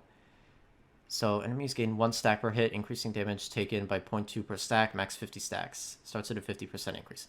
Okay, so when you first hit it, the Pyro Strike's damage goes up from 400 DPS to 600 DPS, and then it scales up to 800 DPS. Now I'm remembering this. Apologies on that. The problem with this talent is, first of all, it spits out damage if you sit in that, and a lot of people will be sitting in that because there's a card to increase the stun from Pyro Strike by up to 0.75 seconds, so almost a 2-second stun, and you're sitting under this. That's like almost 1,600 damage-ish, probably a little less because of the ramp-up. But that's not all. Additionally, Furia has access to Pyro Strike reset builds, where you lower the cooldown of Wings of Wrath, and each hit from Wings of Wrath lowers the cooldown of Pyro Strike. If you cap that out, you get a full cooldown reset every time you use Wings of Wrath. And there's another card where if you hit Pyro Strike, you get cooldown resets on Wings of Wrath, which just becomes this never-ending thing of beams being spit out. That being said, it's a really frustrating talent to fight, but it falls off really harshly with resilience and decent game sense, in my opinion. Like, if you know the Fury is running Exterminate, rush Resilience immediately, and just be prepared to avoid it. Pyro Strike is a very channeled ability, so if you just sidestep it when it comes out, you should be safe. You know, obviously sometimes it still catches you when you're not aware. Sometimes it catches you through the wall when you're trying to heal up out of cover. How many times that's happened to me. I'm gonna put it at A tier, though. Because even though the stun gets countered by resilience, it's the fact that the damage doesn't. So, like, you could still, like, throw it on the point, and even if enemies don't get stunned, you're still zoning that area. You could increase the area of Pyro Strike by 50% with cards, too. I'm gonna put it at the bottom of A, though, just because it does get countered by resilience. Next up, we have another highly underrated talent, and because it's very difficult to play with this, especially with randoms. Solar Blessing. Refiring Pyro Strike stops it in place. Any ally in its beam is healed for 150 health every point. Okay, they're healed for 3,000 health every second when standing in there. I don't know why they have these annoying descriptions. Additional hits refresh the effect. I don't know what that means. Basically, you gain the ability to stop the Pyro Strike at will, and any ally underneath it gets healed for 3,000 healing per second. That is the highest healing per second in the game, I think. I think that heals more than Grover's Ultimate. The problem is sometimes teammates are just stupid and they don't stand in the beam. At which case, it's just, you might as well just pick Cherish and heal people that way. Another problem is I feel like this does force a certain loadout. You need, like, the reset build of Exterminate, and at that point you're kind of lacking in self-sustain. But another perk with being able to stop the beam is you could use this as a mock Exterminate. Yes, you're not getting damage, but you're still getting that zone control. Like, you could throw this, stop it at a choke, and enemies either have to wait it out, or they get stunned going through. This is going to be a really controversial take, but I think this is an S tier talent.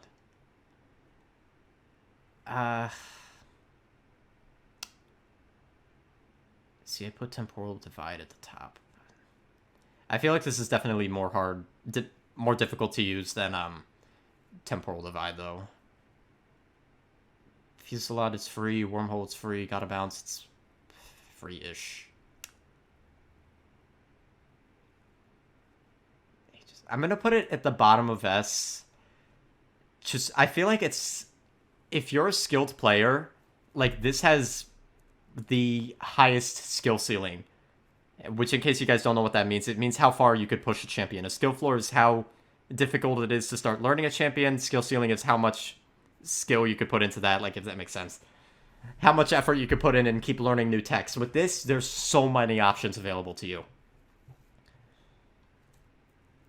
Yeah, I'm going to put it at S. Only reason it's at the bottom of S is because it's very difficult to play with. The main reason you use this is for the massive healing. You plop this on a tank, they're good. Even with Cauterize late game, 90% caught, it still heals 300 health a second. That's Not a lot, obviously, but it's more sizable than other healers at that time. Yeah. Solar Blessing and S, I'm confident in that. I would love to see your guys' argument as to where this talent should go, though. Because I know some people think this talent is garbage. Anyway, next up is Grok. First talent is Totemic Ward. Gain a third charge of healing totem and increase their healing by 15% and their radius by 20%. This talent, I really don't know how to feel about it. It's had a fall from grace like Curse Revolver, like some of these other talents. The bonus healing of 15%, it is not that much. You go from healing 300 a second to 345 a second, which it's like not that much of an increase on the single totem. The bonus radius is nice, I guess. The main reason you run this talent is so you could slap all 3 of your totems down at once and proc the movement speed card, because I think that stacks with itself. And you get the bonus, the triple the healing, so 345, like almost 1,000 healing that way. I feel like it's difficult to use if your team's spread apart, like I guess akin to Furia, Solar Blessing. But like this has multiple uses, damage-wise and healing, whereas this is just purely healing. It does increase your self-sustain as Grok, I can't deny that. I just feel like if you want to play healer Grok, why not go with Spirit's Domain, which is just a lot easier to use. I'm gonna put it at B tier, let me see. Better than Persistence, easy, yeah. Weapon Modifier is easy, yeah. Better than Over the Moon? Better than Roast Objects? Yeah, I feel like the potential of it is better than these. You know what? I'm going to put it at the top of B, because if you do have a good team who can utilize that speed boost, it has very good potential. But most Grok players don't throw all their totems out at once. They're like spreading them out. And in that case, it's like you just get a little bit of extra healing. And it's like, if you wanted to heal as Grok, why not pick Spirit's Domain? Which Spirit's Domain is hitting allies with your Lightning Staff. Heals them for 800 health per second. And your maximum ammo capacity is increased by 15%. It turns Grok into like an Overwatch support, where one of the biggest differences with Overwatch supports and Paladin supports, and I'll talk about this in an upcoming video, is Paladin supports are cooldown based, whereas Overwatch supports typically their primary fire or secondary fire is their healing method, so you could just constantly heal it up, heal it up, heal it up. And I mean, it's good. You pump healing in, you heal bot it up. This talent is good for that. You know, if your totems have very low healing at base, you could combo this with a totem for 1100 healing, which heals more than all the totems with Totemic Ward. Actually, I think it might be the same healing. Yeah, I'm just gonna put it at B, though. It's really... Actually, you know what? I'll put it... I mean, extra ammo is nice for damage. I think it is better than Totemic Ward. I'm going to move Totemic Ward down a little bit, actually. I mean, in terms of healing, yeah, yeah, I think B tier is fine. It is really like a player dependent. Typically, B tier is what are player dependent talents. So either the talents that don't provide enough effect, or they're a little tricky to use. Alright, last up we have Maelstrom. Increase the damage of Lightning Staff to 75, the base damage of Lightning Staff. And your weapon shots reduce the cooldown of Shock Pulse by 0.5 seconds, and Shock Pulse changed 4 additional times. This is the damage talent of supports, in my opinion. This is a really good talent. I think it's better than Exterminate. Better than the... Yeah, better. Better than Abyss Spike. I'd say it's easier to use than Abyss Spike. Better than Fireball. Yeah. So one thing with Grok Shock Pulse is you could proc this off deployables as well as players. And it has really good cards. You could heal yourself when you hit the Shock Pulses. You could boost your movement speed. The main strategy most Grok players go when using this is they rush morale boost and you get your ultimate so fast. You just spit out damage with this talent. It's very fun to play. This is the only way I play Grok. I don't like him. I don't like his normal playstyle, so I play him with this. Very fun talent. Just spit out damage. Oh, and I forgot to mention, you could also proc the cooldown reduction off anything. So if an enemy puts a barrier up, you could just get a free cooldown reduction from that, which is really nice. Alright, talking about another fall from grace in terms of talents, this is Grover. First up is Rampant Blooming. Heal for a burst of 500 and an additional 300 over 2 seconds at your location when you finish Vining. It does provide more healing to your team, yes, and more self-sustain to Grover himself. But typically you want to use this to heal your team more often, and at that case you have to sacrifice your positioning. Because the healing radius for Grover is pretty generous, typically he'll be playing in the back and just like barely hitting the edge of that healing circle for the passive heals, and then you sacrifice that positioning with this. I don't like that playstyle, but I won't deny that the healing you could spit out is quite incredible. I think it's a B tier for this one. Most Grover players are running this now, since he had his talent changes a couple patches ago. I mean, it's just more healing. Late game, it falls off. I think Totemic Ward's better.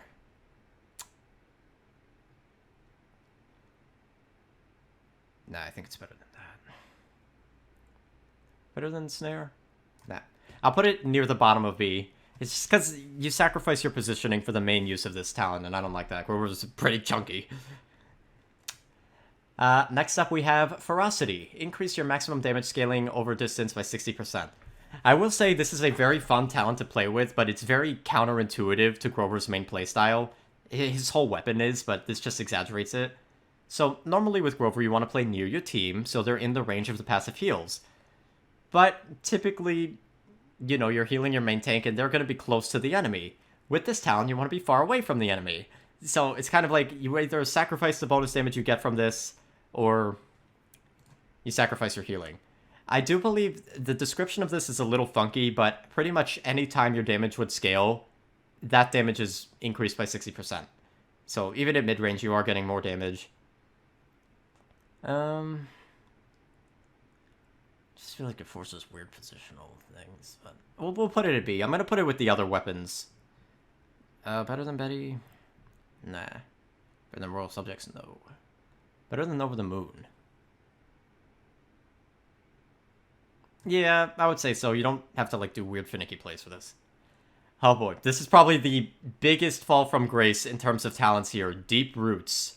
So, in case you guys don't know what the old one did, it used to, as the name implies, root enemies hit with Crippling Throw, and then that hit would chain to 2 additional targets and slow them. Now what it does is Crippling Throw chains to nearby enemies up to 2 times, causing a healing aura to manifest around them, healing nearby allies for 50 health every 0.5 seconds. What isn't said in the description is you have to get that chain heal for the healing aura to appear. So it needs to hit at least 2 opponents. Yeah, it says 2 opponents must be close to each other to create a healing aura. And even when you get that checklist completed, it's 100 healing per second. That is pathetic. That is pathetic. A Genos Mark heals more than that. A lot of loadout cards heal more than that. Life Rip on most champions heal more than that. Pathetic. And what is the healing range on this, does it say? It doesn't even say the healing, how big the healing aura is, but I'm pretty sure it's really small. This is one of the worst talents in the game. I mean, it doesn't, like, flat out nerf your ability, and I guess you do get a little bit of bonus damage. We'll put it at the top of Sim tier for now, but it's still one of the worst in the game.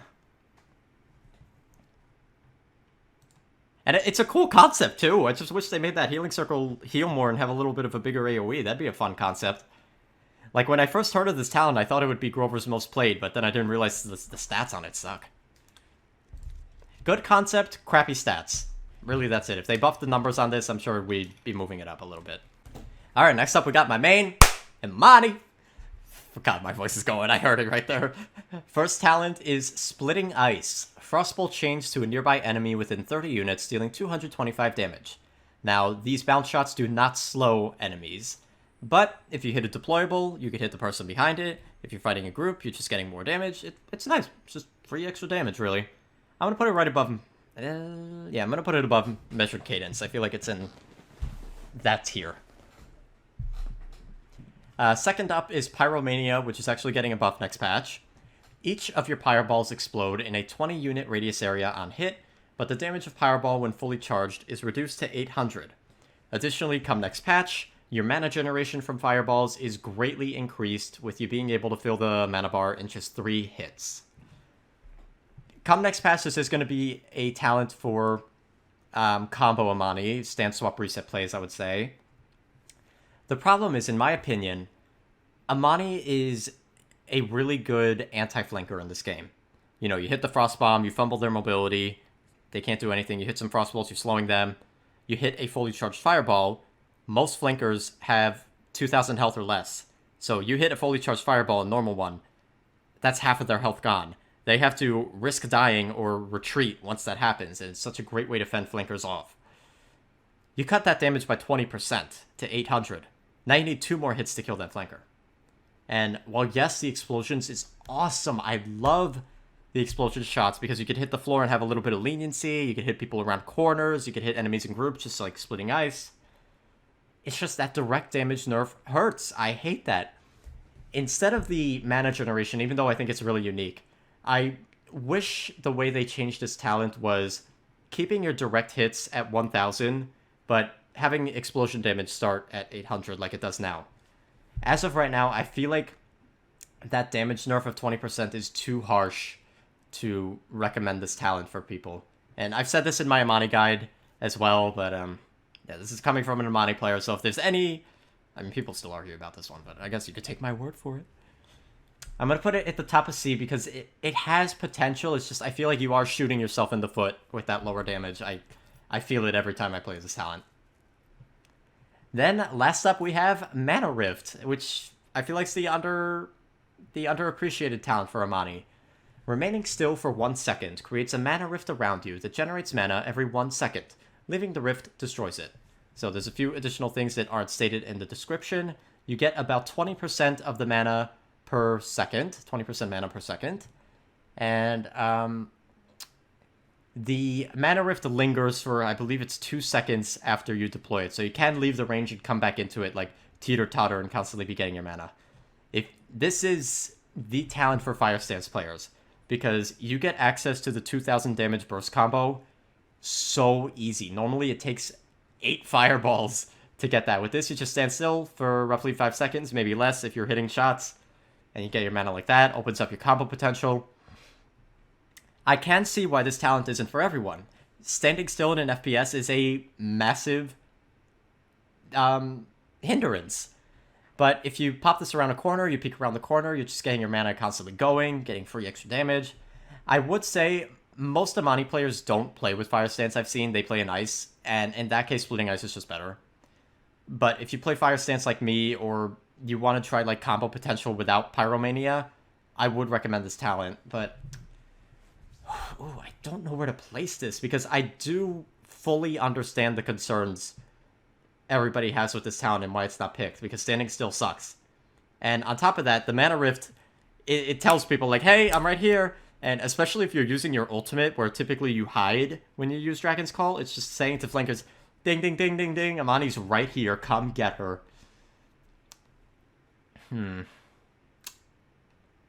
I think I'm going to put it in like the middle of B tier. Maybe not even the middle, but yeah, probably the middle. Better than Rampant Blooming? I think so. I'll put it right there.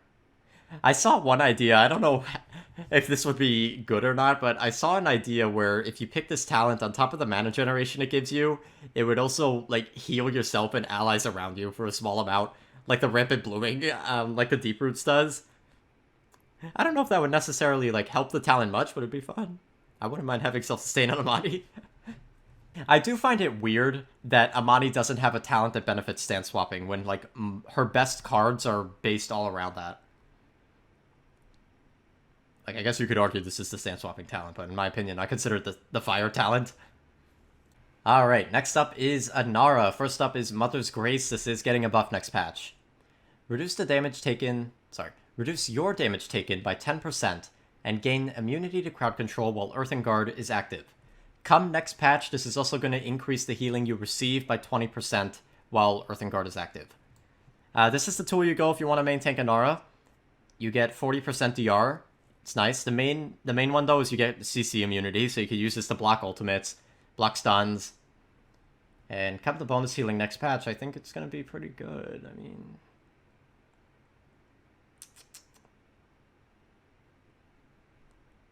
I'm going to put it at A with, like, our other, air quotes, main tanking talents. Crowd control immunity is really good, though. Yeah, I'll put it above our shield talents. Next up, we have Tremors. Impasse now has 2 charges, and its cooldown is reduced to 12 seconds, but you are unable to destroy your walls. So, imprisoning people is very fun in Onslaught. You can spam walls in a choke if you want to. You could also run the knock-up card on yourself by using the wall, although I don't find that's a really good playstyle for Inara. I do feel like this is the weakest of her talents, because people tend to rush Bulldozer when this comes up. But, I mean, imprisoning people is pretty fun. I don't think it's a bad talent. I think it's just overshadowed by her other talents. And also, not being able to destroy your wall is a pretty big downside. If you screw up a wall placement, you trap an ally with an enemy, like, ugh.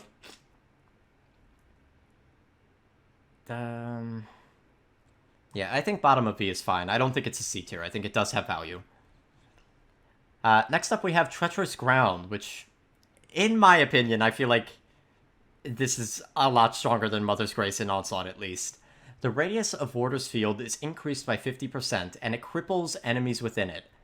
The reason this is strong is it's just like Eevee's Snowstorm ultimate. You have that on a cooldown, pretty much.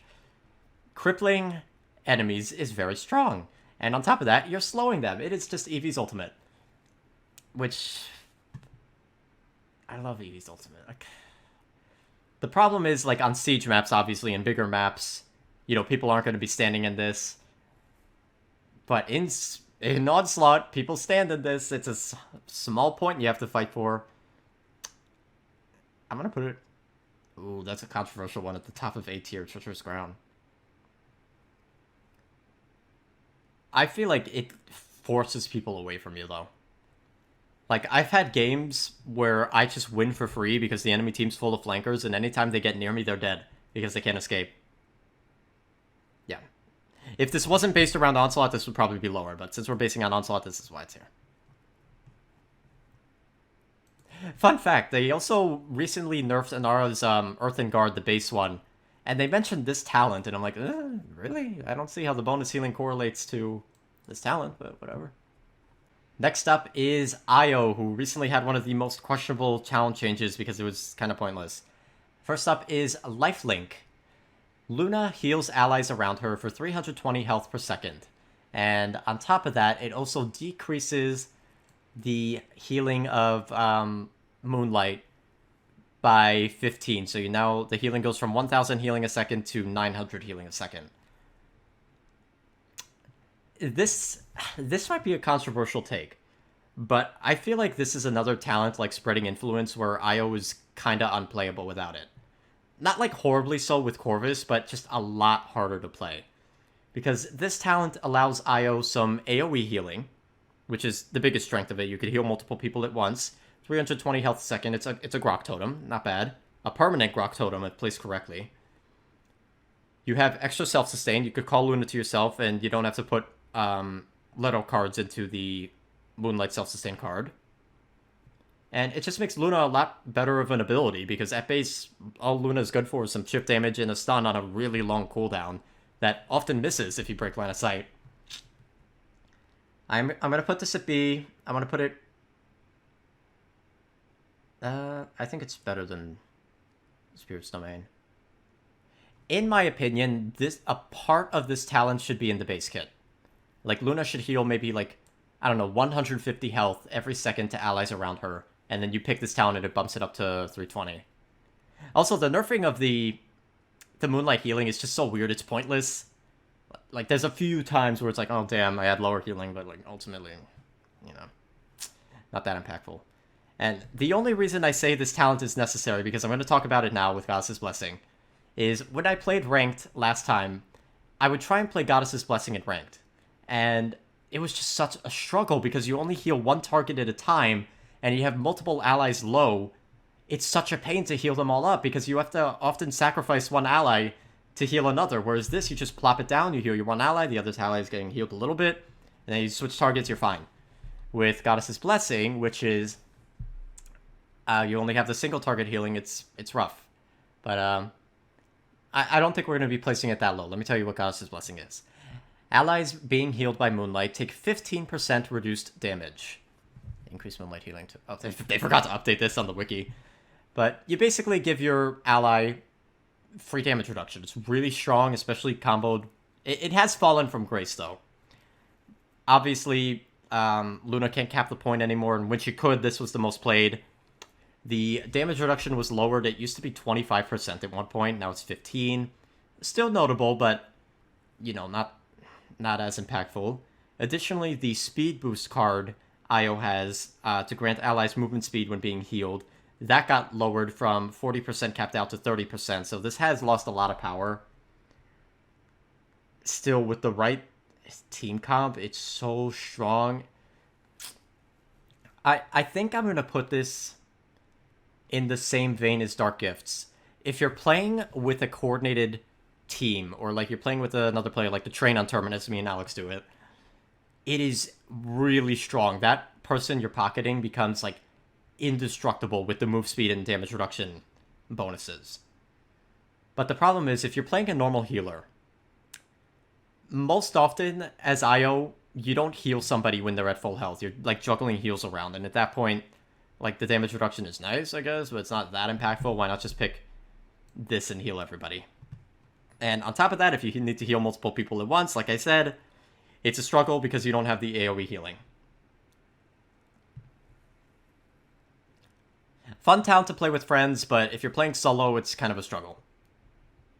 Last for Io is Sacrifice, aka the resonance of Io players. I swear, there's like a cult with this talent. If Io falls below 200 health while Luna is active, she trades places with Luna, heals for 50% of her health, and Luna dies in her stead. It also doesn't mention it, but I believe it resets the cooldown of Luna so you can place it again. I think this is the only talent that still has an internal cooldown. It has a 30-second timer. So once every 30 seconds you can do this. Yes, it is nice to get out of danger for free, but you're sacrificing what's arguably Io's defining ability. And I know I just said Luna isn't that great on her own, but, you know, chip damage and a stun, it's something. And you're just throwing that away with this talent. I've seen Siege players advocate for this, saying you could push up with your team, and if you die, you know, you just pop back here. But in Onslaught, I don't think it's that great. The maps are small. Oftentimes you know where you could find Io after she teleported and kill her. Yeah, I don't think it's that great. It has... Is it a sim tier? I just see no reason to run this talent. As the name implies, you're sacrificing your, like, distinguishing ability. I'm gonna put it in sim tier. Top of sim tier. Some are gonna get very mad at that one, I know. We have a few sacrifice players in the community. Alrighty, next up, my boy Genos with a talent that's been so drastically changed, Luminary. All allies already affected by Astromark are healed for an additional 285 when you use the ability. It's okay, it's a little bit of bonus healing. 285 is not a lot, but keep in mind Genos' healing numbers are low already to begin with, and this is just in line with that. I do feel like this is his best talent overall, just because the other talents, like Binary Star, it changes your weapon, and if you don't like it, that's kind of annoying to play with. Power Cosmium, we'll talk about, it gets countered by Resilience, so I feel like ultimately this is the most picked talent. Additionally, if you heal the same target, the burst heal goes from 330 to... Oh god, math. 330 plus 285, you get that. Like 600-ish healing, I think. I mean, it's really just like a baseline. I'm gonna put it... I'll put it above Rampant Blooming, because it doesn't require a playstyle shift. Actually, I'll put it above Mana Rift, too. You just play Genos as you would. Heal allies a little extra every now and then. What is a playstyle shift is Binary Star. Used to be the talk of the town a couple patches ago. Star Splitter now deals 360 damage every 0.4 seconds, but reduces your maximum ammo to 10 ammo. So you have more hard-hitting shots. The thing is, this actually lowers your DPS, but because you have hard-hitting shots, it makes it a little more of a flanker deterrent. I'll just put it with the other weapons. I don't think it's better than Luminary, but I'll just put it right next to Luminary. I feel like, yeah, that's fine. Yeah. It's fine. You basically have like a Leon weapon on Genos. A lot of players run like lifesteal on this, and it's okay. I haven't seen this talent a lot since they nerfed it. It used to not reduce your ammo count, at which point you had 30 of these hard-hitting shots. That was pretty good. Now you only have 10. I also don't play with this talent a lot, so this might be a little inaccurate. Last talent is the Power Cosmium. Enemies affected by Void Grip are crippled and take an additional 480 damage over its duration. This is an annoying-ass talent to fight. I rush Resilience every time I see this. That being said, unlike Exterminate, because it's kind of the same vein as that, Resilience screws this. With Exterminate, at least the beam stays on the point, you can still get damage. This falls off really hard late game. Really hard, and it's at that point, you're just left with, like, I don't know, Genos' kid is like, yeah. You're left with that. Like, yeah, early game, it's a monster, but late game, it sucks. I'm gonna put it at the top of C for that.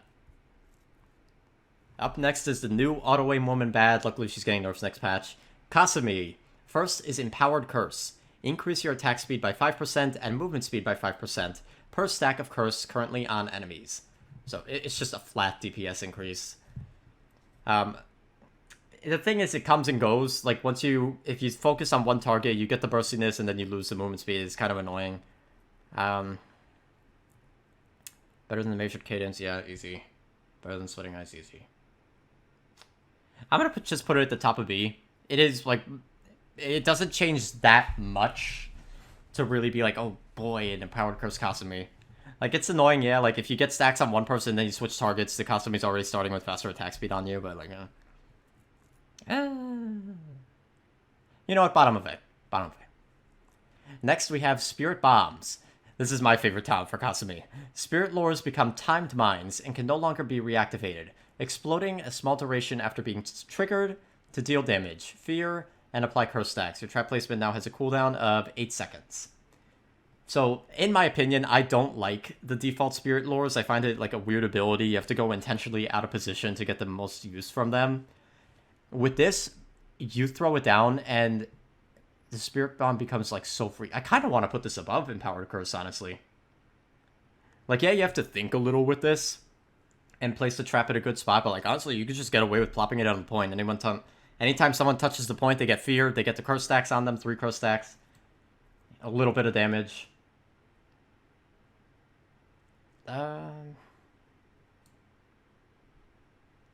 Yeah, I think that's fine, right above Empowered Curse. I think it's just a little bit better if you can think a little bit. Most Kasumi players just like click, click, click, click, click, and that's it. Last talent, Unfinished Business. Extend the duration of your body and soul by 1 second. After the ability ends, heal for 70% of the damage your body took. Minimum 15% of max health, and that healing is unaffected by Cauterize. Body and soul sucks. It is getting a buff next patch with the DR going from 55 to 75%. But having the extra second duration sounds like a buff, but it's actually a nerf because it means your body is just sitting there for an extra second. It's more likely for you to get killed. And, like, healing the damage, I guess you could get back into the fight faster, but it's like, why not just pick these other talents that help you deal damage better? I think it's Sim tier. Sacrifice is better. Yeah. By the way, y'all, nothing's going below Control Fury. I do think this is the worst talent in the game. But this is very close. It's what I'm talking about. You have, like, one talent that everyone agrees is good, one that's like, some could argue it's good, some could argue it's bad, I argue it's good, and then the third one that's just everybody agrees is complete garbage. Someone make an argument for this, because some of these Paladins players make arguments for anything. It's absurd. Y'all need to put your efforts elsewhere. Anyways, next up, we're going to have another sim tier. Next up is Khan. First up is Leon's Shield. Your shield now regenerates at 120% effectiveness and regenerates even while it's active. Wow! The tiny ass shield regenerates while it's active. Who cares? And on top of that, you're losing the stun or the extra damage capabilities from the other two talents. Sacrifice... Yeah. Not to mention, Wrecker just screws this. It's not like Fernando Aegis, where the shield just regenerates so fast. Like, it sucks. One buff I would love to see for this talent is, instead of the stupid shield regeneration gimmick, have it be that when Khan holds his shield up, he could also use his primary. And I know someone said that would like be really overpowered, but he doesn't have the fast primary from Storm Bullets, and he doesn't have the stun from Vortex Grip. He just has the normal pew, pew, pew, the slow firing. But you could do it from behind cover. I feel like that would be a really fun, like, Enforcer-type playstyle. I would love to see that change go through. But, yeah, as it is, Sim tier, yeah, I do think it's better than T-Brutes. Next up, we have Storm of Bullets. Increase your attack speed by 40%, but reduce your damage per shot by 25%. Khan now deals 143 damage every 0.156 seconds. Despite the damage nerf, this is a overall DPS increase. I believe the DPS is around 900 something. This makes Khan very scary to fight. I'm going to put it in A tier immediately. It's really easy to use. It's just your weapon. You go from that kind of awkward, like, pew, pew, pew, to, like, pew, pew, pew, pew, pew. It's fun. Top of A tier, though. No, I mean, See, unlike these other, like, weapon modifiers, this is just, like, a flat, better weapon.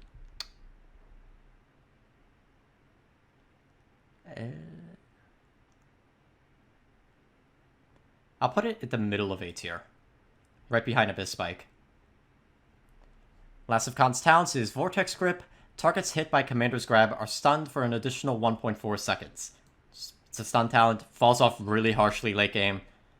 Early games it's okay, but I'm going to put it here. Actually... Yeah, I'll put it above Power Cosmium because it's a stun over a cripple, so enemies can't react. But, yeah... In general, most stun talents will probably end up here. Are there more stun talents? Yeah, there's more. They're probably going to end up at the top of C tier. Because they're really strong early game, but they just fall off so harshly late game. Whereas other talents like these, they don't fall off. And I tend to value that over a talent that falls off.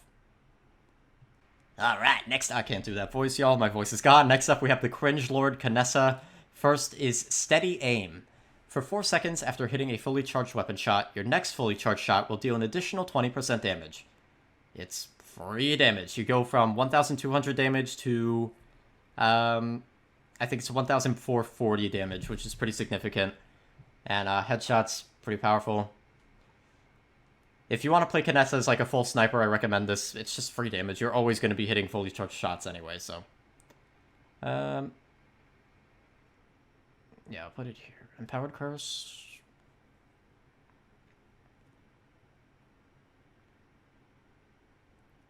That burstiness is so annoying. I'm going to put it with, like, Cassie Exashing right above. Because it's like the same vein, that annoying burst. Next we have Reposition. This is my favorite talent for Canessa. Using Transporter instantly teleports you to its target location, so you don't have to worry about that stupid wind-up time that often gets you killed.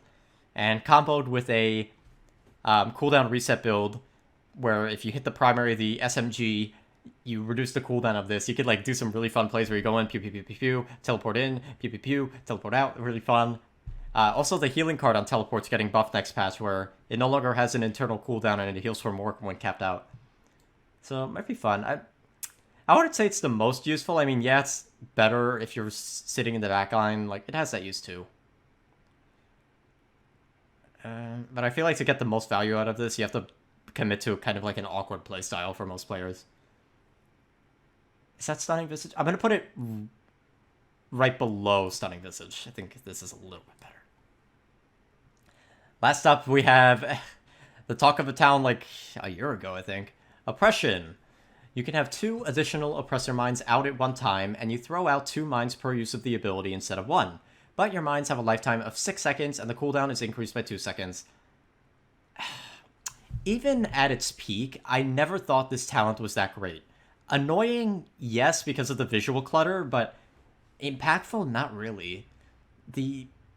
oppressor mines deal 125 damage per second, and that damage does not stack, by the way. So even if you have all 4 mines targeting an enemy, it's just going to be 125 damage. What I would have loved to see for this talent is something akin to Symmetra from Overwatch, where maybe instead of throwing out the 2 mines at one time, you have an additional charge of the ability, and now the mine damage stacks. Or maybe even just your mine damage stacks. That's it. That's the talent. But, like, if you want to do a mine playstyle with Kinessa, you're much better off just picking Reposition with, like, a mine build to hit multiple targets at once. And there you go. You have the same effect, and those mines could stay out potentially infinitely. You don't have the lifetime of 6 seconds. You have the normal cooldown. Like, I don't see a reason to pick this talent. This is not a sim tier for me.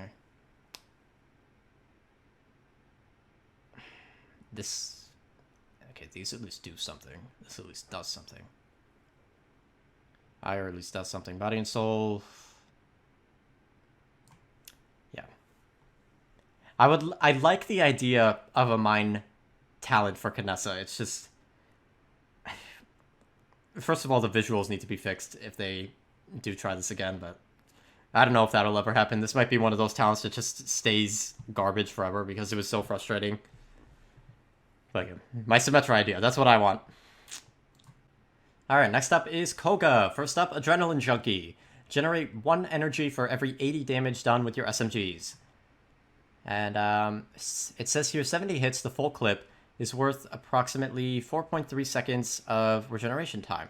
I don't know how long it takes to regen normally. Yeah, this is just really good. Having cooldowns is nice. Koga doesn't have normal cooldowns, so he can't use Chronos. So this is the next best thing. You can spam your agility often with this. You don't have to run some of those quirky cards for energy back. You just use this. I think it's fine. I think this is Koga's best talent. Even if you want to run like a Claws build, you could just run this and you'll be able to swap more often.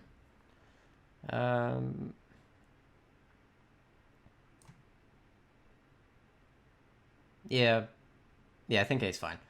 Like, even though you do get your cooldowns back more often, I would say Koga's cooldowns aren't, like, the most impactful. It's just nice to have.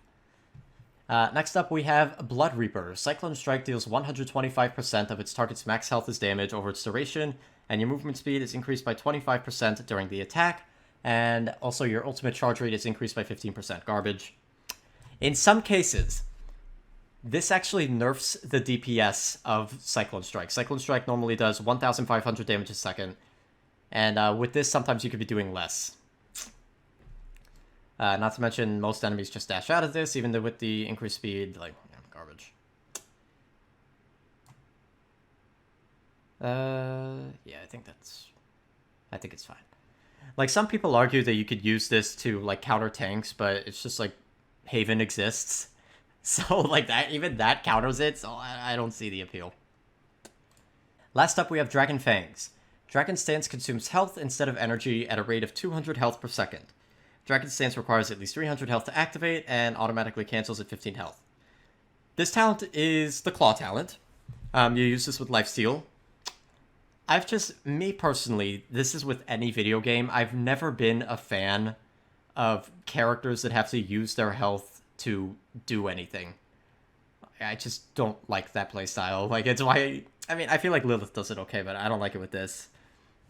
I don't really like Rex and Risk of Rain. He needs to deal damage to... He needs to damage himself to deal damage, and I don't like that. But if you have a pocket healer, like a Genos, for example, to offset the health drain, you could just permanently be in Dragon Stance. I guess that's okay. I mean, Dragon Stance has pretty much the same DPS as SMGs, but you could spam Skewer a couple times. So there's that. Yeah, I think I'm going to put it in B tier, actually. Because especially as Cauterize comes online, this falls off really hard because you're not getting the full benefit of your lifesteal. Not a bad talent by any means, I just think Adrenaline Junkie is better. Here, we'll put it right next to Luminary. How about that? Actually... No, I feel like Mana Rift is better.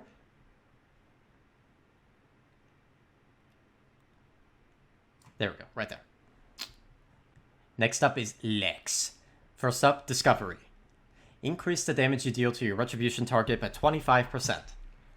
It's just free extra damage for the most part. Most Lex players use this. Very frustrating to fight, I admit. I think I'll put it at A with I think maybe it's slightly better than Empowered Curse, in my opinion. It's annoying to go to. The only reason I don't run this talent personally is I can't play with the freaking screen shake all over the place Lex's default magnums. I hate them. Next up, we have Heroism. Gain immunity to crowd control and reduce your damage taken by 90% while using Combat Slide. So, akin to Fernando Formidable, it sounds really strong. It's just really awkward to use, in my opinion. And also, Fernando Charge takes you to third person. This doesn't. You're actually locked. You can't turn all the way when using Slide. Like, I feel like this is just more of a gimmick. And anytime you're like, oh wow, I dodged that ability, like, you could have just done that with a normal Combat Slide. So yeah, I'm not gonna be... I think Formidable is better. We'll put it in the same vein as that. Yeah. Then, last up, we have Death Hastens. Your weapon shots deal 680 damage every 0.7 seconds, but your ammo count is reduced. And you also don't lose accuracy when firing, unlike the default. And your screen doesn't shake all over the place. You do lose half of your ammo, and I do feel like that's a really rough nerf. I would love to see for this if the ammo count could go up to like 8. That'd be really nice. But this is actually the talent I've been running on Lex lately. It's very satisfying to hit those shots. I actually do think this does less DPS, so... Yeah, you have less DPS up close, but you have better DPS at range. The fall-off isn't intense like Andrel's Revolver. It's a lot more lenient. Yeah, I think this is fine. We'll put it right above Binary Star. Alright, next is Leon, the original auto-aim woman bad. First is Alacrity. Grace now hits all enemies in front of you instead of only one, but its cooldown is increased by 1 second. This used to be really annoying when they introduced, like, one of the cooldown reset cards for Leon, just because you could constantly proc it. It's still annoying to face, although, I mean, the cooldown increases, Grace goes from 5 to 6 seconds, so. If you pick this, you are sacrificing your mobility, but you just have, like, a lot more free damage. It's annoying. It's the auto-aim talent. We'll put it B. I'll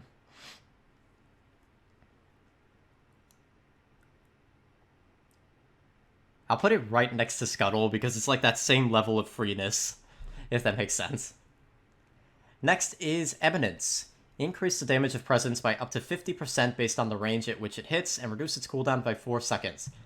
This turns Leon into a sniper. I also mistakenly said that it headshots when we did the abilities tier list. It does not headshot, but still, 1,200 damage is a lot at range, where normally, this, like, gets rid of Leon's weakness of range, because at range, the normal heirloom rifle has harsh damage fall-off, and this actually benefits from being further away. And on top of that, this is subject to a really damn annoying cooldown reset build, where there's one card where if you hit Eminence, you reduce the cooldown of Eminence. And then comboed with cooldown reductions on kill, it's annoying. I'm gonna put it A. Adrenaline Junkie, Empowered Curse. I'm having trouble with my A's, y'all.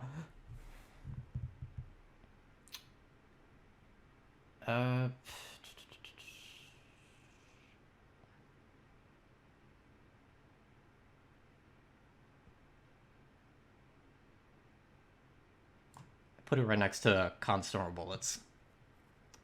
I will say, though, there is a bug with this, which is semi-common, where sometimes the bonus damage doesn't proc, and that's annoying. Let's see. Last up, we have Precision. Hitting an enemy with Heirloom Rifle increases Heirloom Rifle's damage against them by 7% for 3 seconds, stacking up to 5 times. So you could get up to 35% bonus weapon damage if you hit the enemy 5 times. It sounds good, but in reality, Leon's gameplay comes with, like, spamming abilities together. So you primary, hit the auto-aims, hit the Q, primary again, and they're dead. Whereas this, you just use your primary and you're neglecting your abilities, or if you use your abilities, you're not getting the full bonuses of the talent. So I'm going to put it at the top of C tier. Not at all useless, it's just really outclassed. And also the 3-second time limit, it's a little harsh. I've tried playing with this talent. I tried to love it. Go with Alacrity. It's more free. Go with Eminence if you are good at aiming. You just get the free damage at range. Oh boy, Lilith. I hate all of her talents. First is Cursed Accord. Decrease the blood cost of your abilities by 35% and increase your healing done by 15%, but reduce the damage you deal by 25%. So, first off, cutting your damage by 25% sucks. You deal 469 damage with the Heart of Crimson, and your Swarm, I don't know how much damage it does, but it sucks. And increase your healing done by 15%. Not entirely. So, for your Swarm, the healing will be bumped up by 15%, yes. But your Blood Hex, only the first tick gets increased by 15%. So the 100 healing goes to 115, and then it scales normally from that. Each tick just heals 15 more. 15, not 15%, just 1-5. Lower blood cost is nice. I feel like the better you get it, Lilith, the less worrying your blood cost is, because you get it back pretty easy with Blood Hex. I just don't think that this talent is good. Like, yeah, you could spam healing, I guess, but like lowering your damage sucks. You cannot defend yourself at all with this talent. Put it above Tempering. Next, we have Maelstrom of Carnage, which some make arguments for being her best talent. Swarm is now cast on yourself and follows you around instead of being placed on the ground. Its ability cost is decreased by 25%, and its radius is increased by 30%. So the Swarm gets a massive range increase of 3 units, I believe. So, in my opinion, Swarm is Lilith's best ability. And one of the strengths of it is you could place it anywhere. You could place it on the point to zone the point out. You could place it at choke point, zone that out, heal your allies, whatever. Now, with this talent, you have to sacrifice your positioning to get use of the Swarm. And for what? For what? The range is slightly bigger. And it costs slightly less. Like, you could run Cursed Accord and have the lower blood cost. And even though you have lower damage, you'd probably still be getting more damage with that than this. It's like some argue, oh, you could use this to defend yourself from flankers. Like, flankers could just step away. Step away, step out of the circle. This is a really fun talent to use for the coordinated strat, which we did semi-recently, the tankiest team, where you play with your team, your tanks, and you get the value from this. But I find most often your allies walk away from this, kind of like Solar Blessing Syndrome. It's just like, I don't see why you would pick this. I don't think it's a good talent. Top of sim tier for me. If this talent, like, massively increased the radius of Swarm, like, I'm talking, like, doubled its range to match Grover, yeah, it'd probably be good. Although that'd be annoying because of the damage. Or maybe another buff idea they could do is just bump up the healing by quite a bit. Like, it just needs something. The current bonuses don't outweigh the negative, and that's kind of the case with a lot of Lilith's cards and talents. Anyways, last up, the talent that most people hate, but I actually love it the most because it nerfs the least about her, is Murderous Intent. Your projectiles from the Heart of Crimson now pierce and deal 90 more damage to subsequent enemies hit after piercing, but the projectile size is reduced by 20%. Additionally, it also removes your damage fall-off, although the normal damage fall-off is pretty generous on the Heart of Crimson, so that doesn't matter. In reality, this talent doesn't do anything. I can count the number of times I've hit the piercing shot on, like, one hand. The projectile being smaller sucks. It is a learning curve, but you don't have to deal with lower damage from Cursed Accord, and you don't have to deal with the Swarm being placed around you. Like, one of my favorite things to do is you place a Swarm with this on a main tank, and you just follow up with your shots. Because Swarm capped out, fully charged, does 500 DPS. That is nothing to scalp at coming from a support. That being said, this talent's not that great. It doesn't really change anything. In fact, most people don't like it because it makes the projectile harder to hit. And additionally, if you use the projectile speed card, you lower your ammo to 2, so you have 2 very unforgiving shots with this.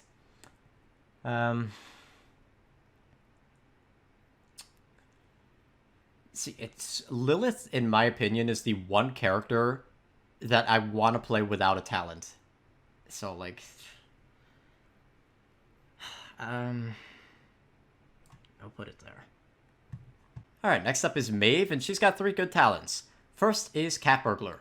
Increase the damage of each of your daggers from your first dagger sets within 5 seconds of Prowl ending by 30%. That is a weird description. So, basically, after you use Prowl, your first 2 dagger sets, so your first 2 attacks after that, will deal 30% more damage. That brings the burst of 800 up to 1020. So, you can 2-tap 2000 HP champions. Or additionally, what you could do is you could 2-tap normal 2002 champs and then hit them with the Schlurp, the dash, and they're dead. Whereas normally I think they would live that 16. Yeah, normally they would live that without Cat Burglar. Everybody complains about Street Justice, which we'll get to, but in my opinion, this is the more annoying talent for Maeve.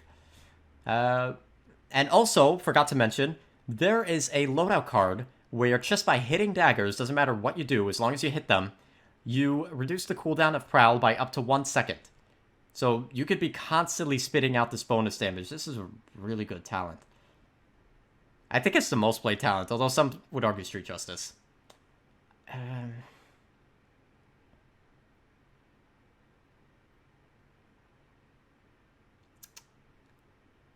Yeah, I'll put it right there.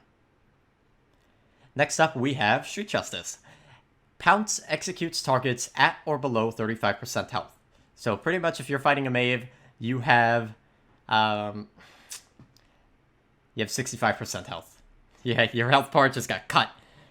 This does help a lot against tanks, and even though I think Cat Burglar is more annoying, I won't deny that this is annoying as well. You just get slurmed till you're dead. Yeah, it's just a good talent.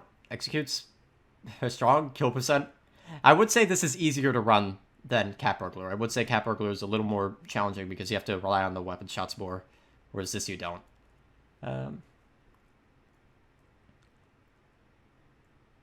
It's better than, yeah.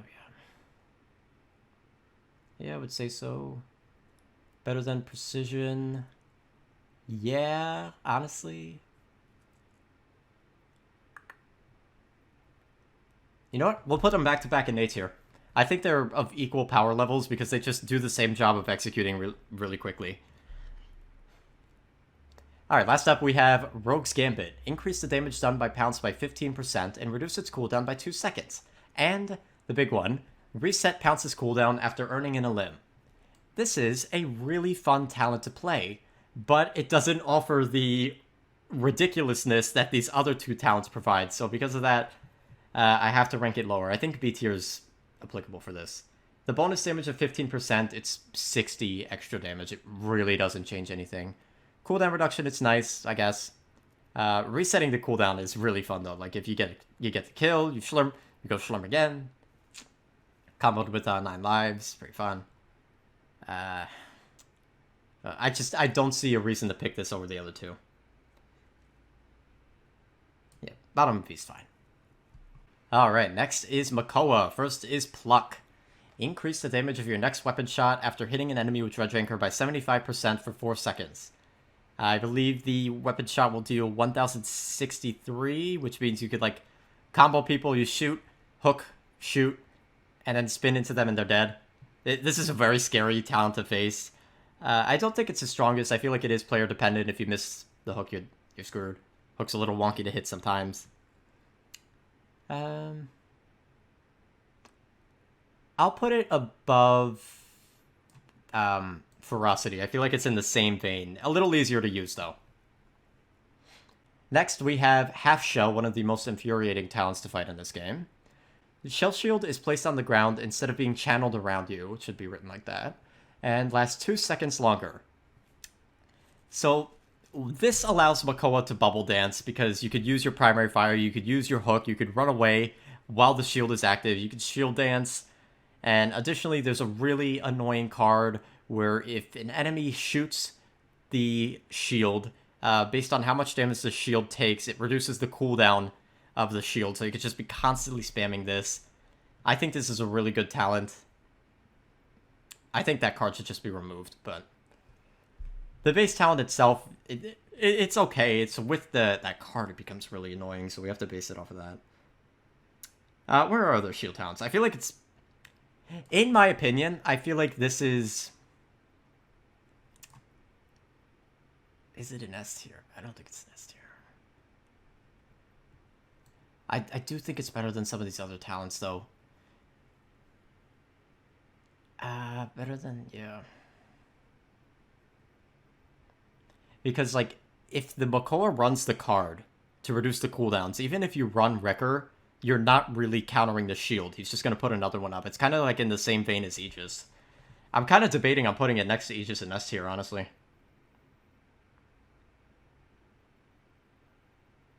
Because, yeah, you could also be shooting, constantly be contributing damage, get hook in. Like, you could argue that, oh, you can't move the shield around, that's a downside. Not really, I mean, when are you using the shield most of the time? Like, to defend a point? Yep. And it also alleviates the problem of the normal shell shield, where people could walk inside and shoot you while you're channeling, but you don't want to put the shield down because your allies need it. So, oh,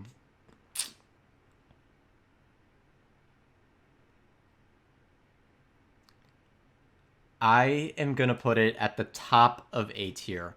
I was heavily... Oh, I don't know. Maybe S tier. Okay, you know what? S tier right next to Aegis. It's like the same level of annoying. Some could argue this is better. I think Aegis is better because you get it faster.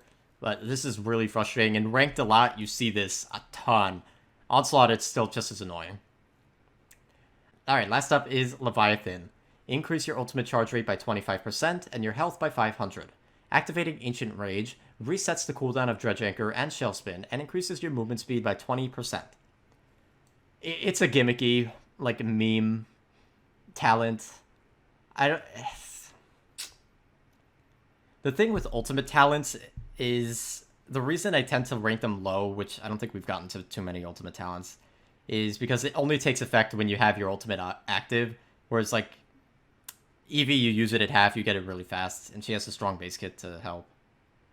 I feel like with this, you're sacrificing both Pluck and Half Shell, and the end result, like, yeah, you could hook somebody, shoot, pop your ult, hook them again, like, it's a very gimmicky playstyle. I'm gonna put it at the top of C, because when you do get the moments, it's fun.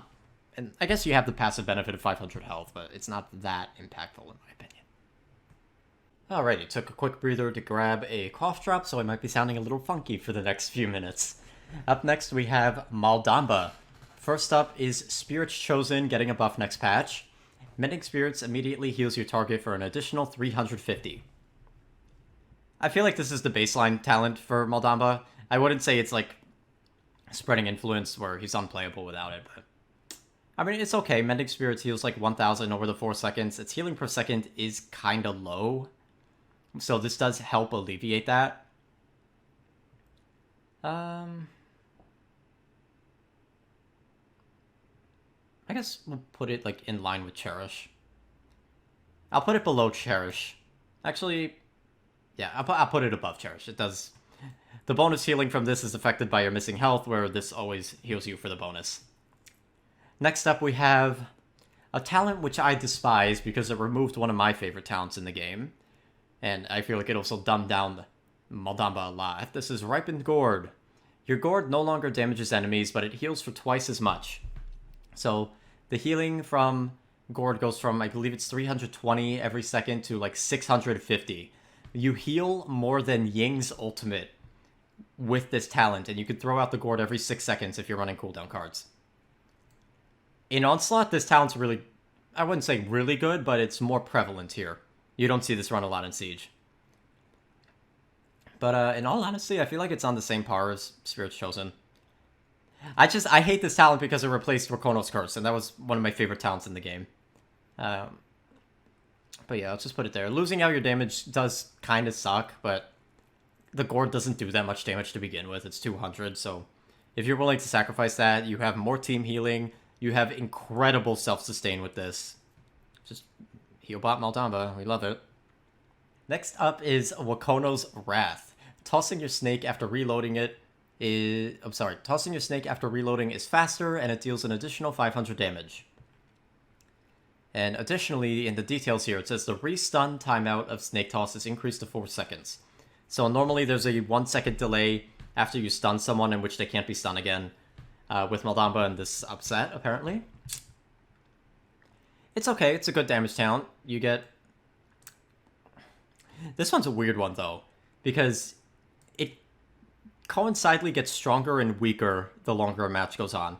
It gets stronger because the more deft hands you have, the faster you can spam this out. But it also gets weaker because Resilience counters it. So I guess we'll put it in line with the other stunning talents. I do feel like it's one of the better ones because you could use it at range. I do wish they kind of... Everybody kind of hates this talent. I wish they just replaced it with Makono's Curse. Yeah, really not much to say on that one. Alright, next we get to one of the weakest champions in the game, Moji. First up is Snack Attack. When you get an elimination, drop a health pack that heals the entire team for 900 when picked up by an ally. Health packs are visible to allies and not be able to be seen with by the enemy team. The health drop lasts for 10 seconds. And additionally, your allies can pick up the health pack and that'll heal you as well. I think it just heals the whole team. I mean, it's like, it's kill to heal 3. I just think Moji's not a support. She's a flanker. Her main thing should be boosting her own self-sustain or boosting her damage, and this talent doesn't really do that. In the past, I have put this as one of the worst talents in the game, but I don't think it's, like, the worst, because it is nice when it plays out. It's just weird, man. Moji should be a support with 2 talents that heal allies. This is just a really weird one. One thing I would like to say, I forgot to mention, is with the introduction of death stamps, sometimes it's hard to see the little health pack. The health pack does not stick out. So if the ally who killed the target or you who killed the target have like a big death stamp, like the game over one, or even just a basic tombstone, you can't see the health drop half the time. You have to actively know your Moji is playing with this to go out of the way for the health drop. I don't think it's that great. I mean, it is like a free benefit. You don't have to do much to get this, but until you kill something, you're playing without a talent, and Moji like cannot afford that, in my opinion. I'm gonna put it at the bottom of C tier, teetering sim tier. Surprisingly, I think Defiant Fist is better. Wow. Next up is Boom Boom. Detonating a magic mark also damages all enemies within 15 units of the victim for 75% of its damage. So if you fully get a magic mark, the normal one does 1,000. This AoE will deal 75%. It's nice if you're fighting clumped up enemies. That explosion radius is really small though. And the thing is, Moji excels in 1v1 scenarios and really starts to fall off the second another enemy gets involved. And because of that, I don't think this talent is actually that great. Like, yes, you could in theory get the damage on 2 enemies at once, but Moji's huge. Standard health pool. And you have to assume that both of those targets are fighting back, so. And anytime enemies split up, pretty much like playing without talent again. Leviathan, I think it's better. Murderous Intent. Stun talents. Honestly, yeah. Big game. I'll put it above big game. I think that's fine. Alright, last up we have 2. Using Scamper heals allies within 25 units and you for 600 health over 3 seconds. And, yep, that's really it. It's really not much. It's just a little bit of self-sustain. Mainly for you. I used this talent when I played Moji, and I really just used the healing for myself. You can toss it on, like, a support who's low when you're back there, but it's 200 healing a second for 3 seconds. It is nothing. When Moji released, this talent used to also provide movement speed as well, and I think that was a lot better. But they removed that, and now the talent's just kind of like, eh. If you do run this with the self-healing card when you use Scamper, you can heal, like, 1,000 health in a burst over 3 seconds, which is pretty nice for the self-sustain. which does boost Moji's viability a bit, in my opinion. But I don't think it's that great overall. Remember when they teased Moji being a support? What happened to that, man? I actually did a Moji support concept, and I make... It was one of my wonkier ones, but I feel like that would have been a better character than what we have. Oh boy, more lackluster talents. Probably the worst example of lackluster talents. Octavia is up next. First is Hell or High Water. Upon landing with the ability Commanding Leap, create a small pool underneath you that will heal both you and allies for 600 health over 1.5 seconds. Octavia's ammo is not consumed while standing inside of this field. Small pool has a radius of 20 units. I think that description is wrong because when you yourself land as Octavia, you get this little burst healing of 250 health, I think. And allies just get this ticking healing over time. Which I don't think it's 600 health. I don't know, I could be wrong. I have to test that one. I'll test it next time I play with both accounts. But, shooting infinitely is pretty nice as Octavia. You know, she's a gun-focused character. It's just, I mean, it doesn't really do anything. All of Octavia's talents, you're going to notice, I'm going to say they don't really, like, do anything. They don't really change your playstyle that much.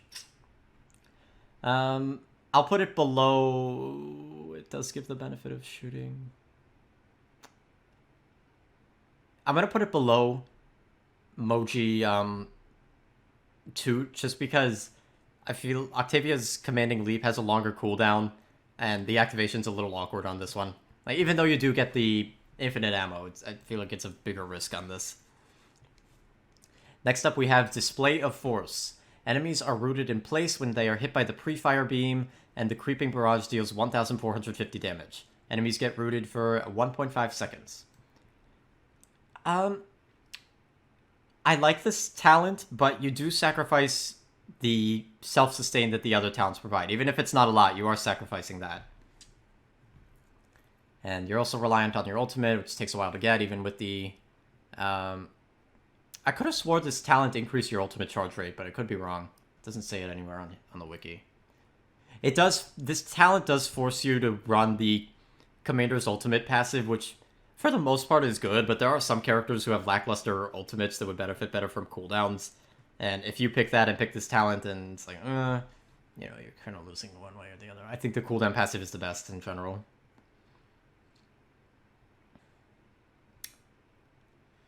I'll put it... Even then, people could, like, dodge the ultimate. I'm gonna put it below the stun talents, actually. Even though I play with this talent the most, I think it is the worst of Octavia's talents. Last up is Asymmetric Warfare. Distortion Field now damages enemies for 200 health every 0.5 seconds, and heals allies every 125 every 0.5 seconds. So you get 400 DPS if you're standing in the field as an enemy, and 250 healing if you're an ally. I feel like this talent should just be base kit. It's like the distortion... You can see through the distortion field half the time anyway. We'll put it at a B. This is the most picked Octavia talent by far. I mean, it's just... You throw the distortion field on point, you're getting damage. It makes the distortion field actually do something, because most of the time it bugs out and enemies can see your health bar anyway, so... The healing is so lackluster, though, I have to say that. Coming from Octavia.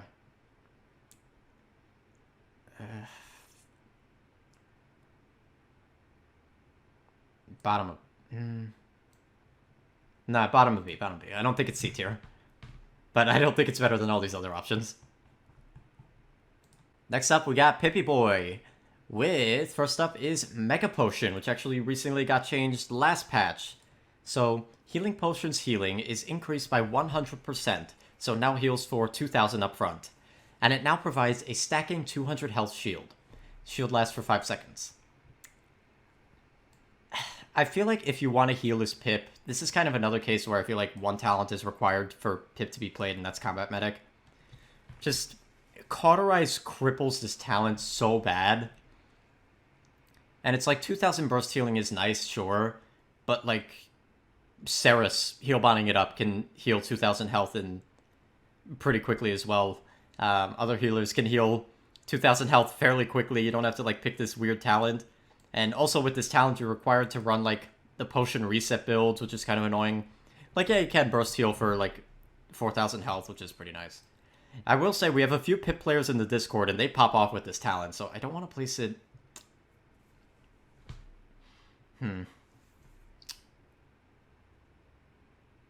I just feel like it's awkward to use. I'm going to put it at the top of C tier for that, honestly. Yes, the impact is, oh my god, quite good. And I guess the shield is nice. Like, the max potential is good, but I feel like it's really awkward to use. So we'll put it in C. Next up, we have Catalyst. Enemies hit with Explosive Flash take 35% increased damage come next patch from your weapon shots for 4 seconds. This is pretty much flank Pip. You play, like, is pretty much like a version of Buck. I'm going to put this right above Ensnare. It's like the same thing. You 3-shot people. The slow... Yeah. Slow. Nothing actually happens to the slow. The slow gets buffed on this talent. Forgot about that. And then last up, we have Combat Medic, where I feel like Pip is a lot harder to play without this talent. Potion Launcher also heals allies hit for 750 health, and your Potion Launcher fire rate is increased by 10%, and you also no longer take damage from your weapon shots. You fire faster, so you have a little bit better self-defense, and you just heal botted up. Really, where's Spear's Domain? Same vein as that. I think this is actually better, because... oh my god, yo, I'm sorry, the voice is going. Because you could hit multiple allies at once with this. Actually, I think it's better than... No, I think Lifelike's better. But most Pips run this, like... You could do a similar burst healing to Mega Potion with this talent, where if you throw the potion and hit a primary at the same time, it's 1,750. Just 250 shy of this talent. It's like, you have the constant buffer of constant healing. I think it's... Yeah. Yeah, it's a good talent. Pip really... It's a lot hard to play as a healer without that talent. You might have more of an upfront impact with Mega Potion, but over the course of the game, you're gonna prefer the consistency of Combat Medic, and I think that's why I'm gonna place it higher. Alright, loading up. Next up is Rom, who's had quite a talent shakeup semi-recently. First up is Enforcer. Reduce your damage taken by 40% while using Juggernaut. It's pretty much the same thing as Ashe. Where's Ashe? Put it right above, just because I think Juggernaut's a better ability. Slightly harder to cancel, because it doesn't go in the straight line, but... Yeah, it also lasts longer than damage reduction, but it's quite significantly less, 40%. And, you know, if you're up against a team that can counter you with a lot of stuns, then you're pretty much playing without a talent. Next up is Earth Splitter. Increase your ultimate charge rate by 60%. Pretty good. Rom has a pretty good ultimate, does like 1,000 damage, gets a stun. I think I'll put it at the bottom of A tier. It's good. You get your ultimate so fast that it doesn't matter that this talent is limited to just your ultimate, because also Rom's base kit is very good as well. And then last up, Subservience. Recently buffed, this is the talent shakeup I was talking about. All your living allies are healed for 2% of their maximum health for each soul harvested. And this can apply anywhere, regardless of range, regardless of line of sight. So if you're constantly collecting souls at like the max potential, you're healing your allies 8% health per second. And if you use Soul Harvest, you burst heal them for 20% health a second. It's weird because while you're playing, you feel like this talent isn't that impactful, but then you see your stats at the end screen and it's like, wow, I healed 40,000 health. And like, just like Combat Medic, it's like a constant buffer for your team. It helps out your other support, it helps out your flankers. Yes, it does fall off late game due to Cauterize, but... See, this is a tricky one for me to place, because this is a selfless talent for Rom. Whereas, like, Earth Splitter, you know your ultimate's charging faster. Enforcer, you know you're getting the DR. This talent, you actually don't gain any benefit as the Rom player himself. Only your allies do. That being said, that extra buffer is really nice. I'm going to put it just below, like, our main tank shield talents. I feel like it's kind of in line with that. Alrighty, next up is Ray. First up is Extension. Increase the range of chain heal bounces by 40%. Not the initial cast of Chain Heal, just the follow-up bounces, which is really annoying. So, you want to know something funny? When Ray released, this talent didn't actually function. And most Ray players realize that you can actually play Ray quite effectively with the normal Chain Heal. So, most people don't play with this. It's like, in theory, it could be used for teams that are more spread apart, but the fact that you need the normal initial Chain Heal range to proc the bonus range is really frustrating. I guess next patch with the faster Chain Heal bounces, the travel speed of the Chain Heals going up next patch, this will be better. But I just don't see a reason to run this. Mega Potion I feel like is better. Because, like, fundamentally, it doesn't do anything. Where's Curse the Cord? I'll put it with that. Right there. Alright, next up we have Restraint. While Envelop is active and you are linked to an enemy, prevent them from healing. So, this talent is one you don't see in use all the time, because a lot of times you're using Envelop on your allies to save them. But, the few times you use this on an enemy, this is my go-to talent of choice. It is so impactful. If you put this on a main tank and you know they're about to be healed up, you pop this, they die. It is really strong. I feel like this is a really underrated talent, and Ray also has a really strong base kit, so like even if you run extension, you're fine. You're not missing out that much.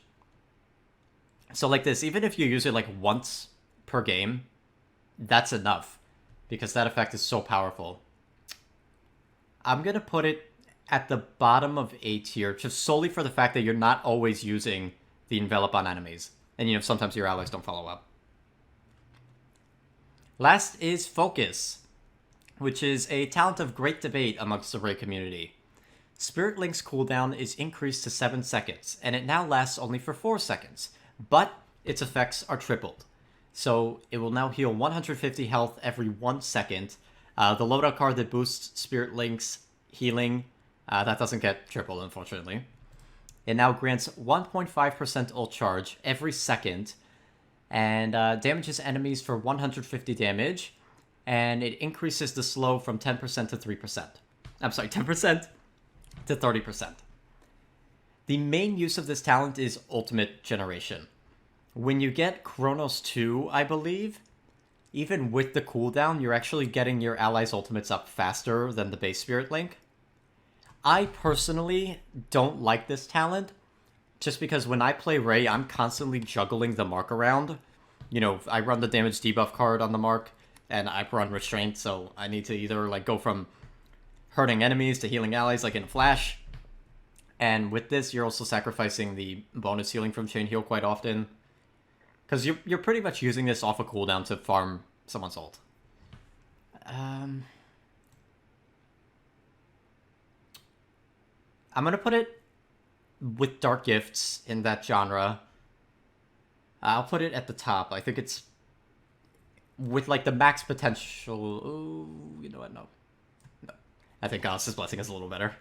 But I'm not saying this talent is bad. It's just a weird playstyle shift that I can't adjust to. Some people can. I cannot. I like tossing my mark around. But it is strong. Even if you play aggressive Ray, that 30% slow and bonus damage really adds up. Alright, next up is Ruckus, which is a character with a tremendous difference in players. New players suck at him, and while experienced players are like a monster with this character. First up is Flux Generator. Increase the shield granted by emitter by 1,300. It dies to Wrecker, so... like, yeah, I mean... the base shield is 2,000, I think, right? 2,000, yeah, so this bumps it up to 3,300. It's okay, I just think, oh, hold on, this is Aerial Assault. Oops. This is Flux Generator. I'll put it... see, the thing is, the team buys Wrecker, this gets screwed. I'm gonna put it above Pyromania. That's C tier. Next up is Rocket Barrage, and I feel like this is quite a strong talent for Onslaught, maybe not so much for Siege. Increase the radius of missile launchers' explosions by 66%, And keep in mind that the missile launcher does not have any damage drop-off, so it'll always do that 225.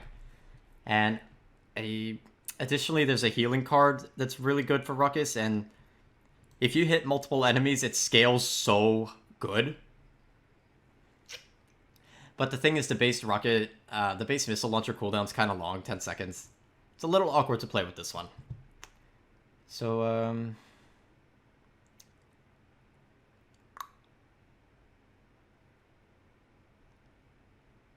I mean, it does make your damage really easy to confirm, though. But you're not sacrificing damage like Pyromania. I'll put it right above Luminary. And then last up, we have Aerial Assault. Advanced gains a third charge, and activating Advanced while standing still causes you to jet upwards. This is the scary Ruckus talent. These guys are everywhere. I'm going to put it at A tier, I think. And you could also proc the damage reduction card quite often with this. I will say for me personally, it's really awkward to use. Just standing still and then jolting up is really clunky in my opinion. But some people are used to the clunk, so it works out for them. I'll put it... Yeah, I'll put it here. I'm looking at Betty Got a Bounce, and I'm still debating on this one. Move to the bottom of this. Alright, next up we got Sati. Let's load in the page. So I feel like Sati's another character that's like has the strong base kit and like meh-ish talents. Not entirely weak, but just meh. First up is Improvised. The Dead Ringer decoy is now rigged to explode. It will now explode when enemies are close, dealing 650 damage to enemies within a 20-unit radius. And additionally, it will also reveal... You still get the reveal from an enemy destroying the Dead Ringer for half a second. This is annoying. It cuts off choke points, cuts off flank lanes, prevents enemies from chasing after Sati, which he uses this. I think it's a decent talent. 650 damage is nothing to scoff at.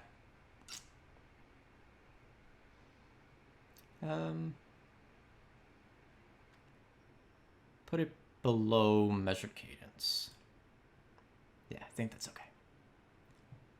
Next up, we have Window of Opportunity. Blastback now knocks enemies straight up, and enemies take 20% more damage from Sati for 1.5 seconds. Lower time to kill on an already strong weapon is strong. It's strong, guys. And also the knockup, especially with cards, is insane. You can launch people to the stratosphere with this. It just completely...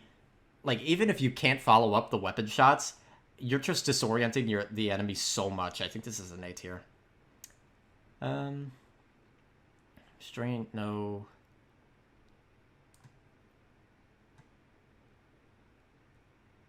Wait a minute. Did I mix up the ROM talents?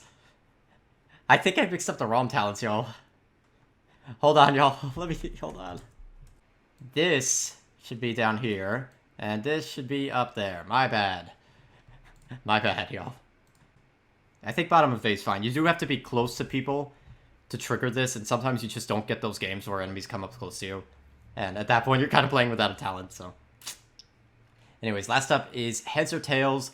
Ricocheted shots deal 200% more damage to shields, reveal enemies for 1 second, and heal Sati for 125 health. It sounds strong. All those benefits sound strong, but the problem is getting the coin to target the right person is a coin toss. Because it targets the person closest to it. So if you're trying to target the shield, for example, but let's say maybe there's like a barrack turret in front of the shield, this will prioritize the barrack turret and not the shield, and that's annoying. Honestly, the most impactful stat of this is the health bonus, because you reveal anyway with the damage numbers, so... Yeah, I don't think this is that good. I put it in my worst talents list. I know I had a few people arguing this one, but I still don't think it's that great. Leon's shield, yeah, that sucks. Sacrifice, I think it's better than that. Okay. Next up is Ceres. Default talent is Soul Collector. Each soul charge you detonate with Ren Soul increases your maximum health and weapon damage by 2% until you die. Stacks up to 12 times. And,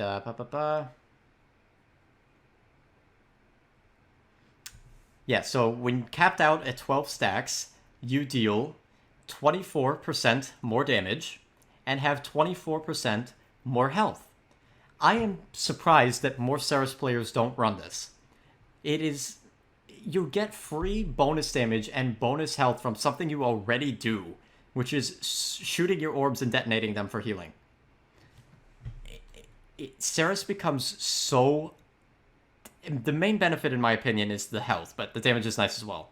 But when capped out, Ceres becomes so tanky, especially if you run Veteran, the health card, Haven on top of that. She becomes, like, quite an adversary to take down, because on top of the bonus health, she has bonus damage. Like, I think it's 900-ish damage per second. This is an S tier, in my opinion. I don't know why more Ceres players don't run this. Everybody just goes Mortal Reach and heal bots it up. But, like, you could still heal bot it up with this talent and be a lot harder to kill. I think it's better than Solar Blessing because it's easier to use. Rank these other... I'll keep these other talents above because I feel like the impact is more noticeable. Next up, we have good old Healbot, Mortal Reach, the heal-bodiest of Healbot talents. Increase the range of Restore Soul by 300% and reduce the time between healing ticks by 20%. Let's see. Reduce time between ticks effectively gives 2 more ticks for an additional 300 health restored. You heal a little more. And you have more range. It's fine. Where's Furia? I do think it's better than Furia just because you could tag multiple people at once. Where the hell is Furia? Oh, here she is. Okay. Better than Ripened Gourd? I kind of want to put Ripened Gourd below these two, actually. There we go. Oh, wait, what the hell? Oh my god, I mixed up my talents again. I'm sorry. Because these talents are out of order. Soul Collector up there. Agony is up less. I didn't screw it up with anyone else, did I? If I screwed it up with anyone else, I'm sorry. I'm not going back and checking. Okay.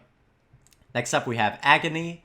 For each stack of Soul Orb detonated by Ren Soul, your next Restore Soul ignores 5% of anti-healing, excluding healing disabling effects like Ray, Restraint, and Willow Dead Zone. Up to 25%, 5 stacks for up to 10 seconds. So one thing the talent doesn't say is if the enemy... If your ally isn't under fire, not getting any anti-healing, this actually bumps up the healing of Restore Soul by up to 25%, so it's almost like Rejuvenate in that sense. I'm surprised more people don't pick this talent. I do feel like Soul Collector is just better, and in general, people should play around cover, play around anti-healing, but I do feel like this talent is better than Mortal Reach, albeit a little more difficult to use. Oh, you know what, though? This is a hard one to judge because no one runs this.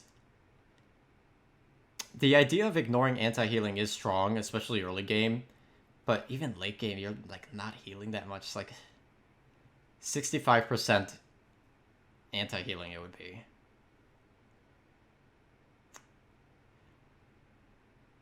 You know what, actually, I'll put it lower than Mortal Reach just because it is trickier to use. You have to detonate the 5 Soul Orbs prior. You have to, like, keep track of that in your head. Yeah, that is tricky to use. I'll put it below Corvus Dark Gifts. I think that's a good spot for it.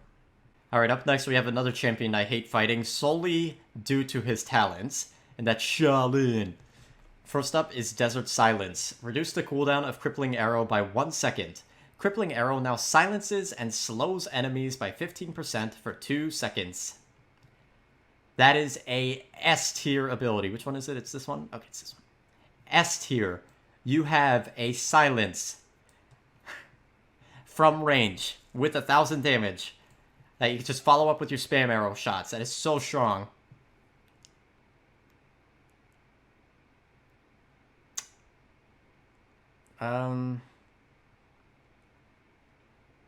Yeah. No. I think that's better. So, Crippling Arrow normally has a 8-second cooldown. There is a cooldown card you could use to put it at 5 seconds. The talent reduces that by a further 1 second, so you could silence somebody for 2 seconds every 4 seconds. every 4 seconds. Literally half of your cooldown is the enemy being silenced. And I would just like to say, for comparison, Torvald, who also has a silence duration of 2 seconds, has to channel the ability, and it doesn't apply Cauterize. God, I hate Shaolin. Next up, we have Recurve. Increase the rate at which your longbow charges by 25%. So, yeah, that means okay. So you charge your primary fire faster. I don't know why you would pick this over his other 2 talents, but it's not that bad. I'll just put it at the bottom of B. It's like not that impactful. Destroy your bow a little faster. But it's not bad, it's not good either. And then last up, we have the talent which I despise the most on Shaolin, Sand Trap, with a really annoying description here. Crippling Arrow now explodes in a 20-unit radius area on contact, dealing 300 additional damage to enemies hit.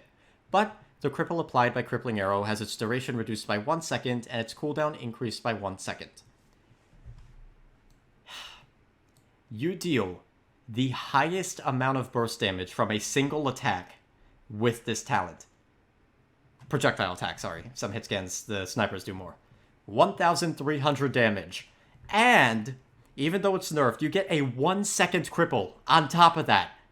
If you hit a flanker with this, actually, if you hit anybody with this with a movement skill, they are screwed. You're taking out over half of their health and make it so easy for yourself to follow up.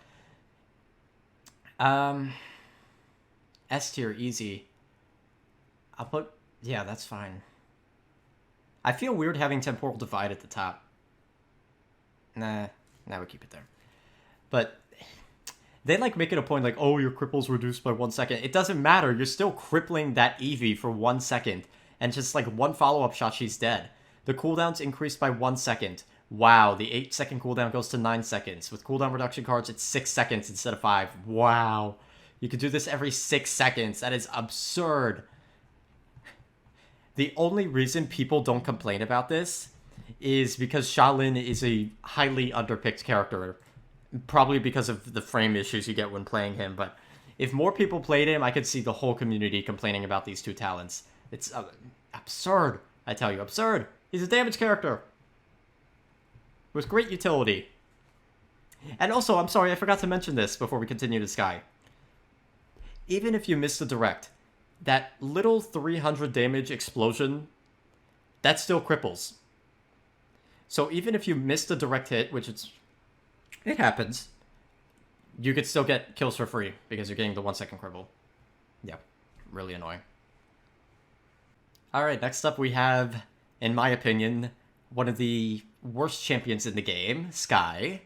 First up is Debilitate, and I feel like this is the only talent that makes her playable. Gives her some moments of power. Increase the damage done by poison bolts by 25%, and the rate at which they deal damage by 75%. So you deal more damage, and you deal damage faster. It's fine. This is the only, like, good aspect of Sky, because the poison bolts are her only, like, decent ability. Better than Dark Gifts, yeah. I would also say on some unfortunate tanks, you melt people really fast. Sky has really good weapon damage, actually. It's just, the fall-off's kind of harsh. But when you're up close, pretty powerful.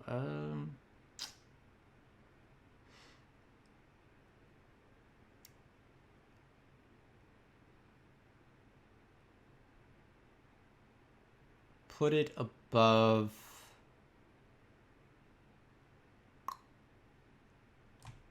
Yeah, put it below Curse Revolver. I forgot to mention with Curse Revolver, because of the dot damage, you could track enemies in stealth. Same with Betty La Bomba, Fiery Disposition. Which is a nice little added benefit. Oh boy, I'm sorry, I lied about what was it, Deep Roots being the biggest... Actually, nah, it's still the biggest fall from grace. But the second biggest fall from grace is Sky's Smoke and Dagger. I used to love this talent. I would play Sky pretty often solely from this talent because it was so fun. But unfortunately, they nerfed it because console... Yay. So, benefits from your smoke screen cards also benefit allies who enter the smoke screen. And allies and yourself are healed for 100 health every 1 second while in your smoke screen. But... and this is the massive nerf why this talent fell off, Smokescreen no longer applies stealth to you. So, also the healing got lowered. It used to be 150 health every second. The main strength with this talent previously is you run the card for bonus healing from Smokescreen because you need that, otherwise the healing's nothing. And you run the movement speed card as well, and comboed with like cooldown reset cards.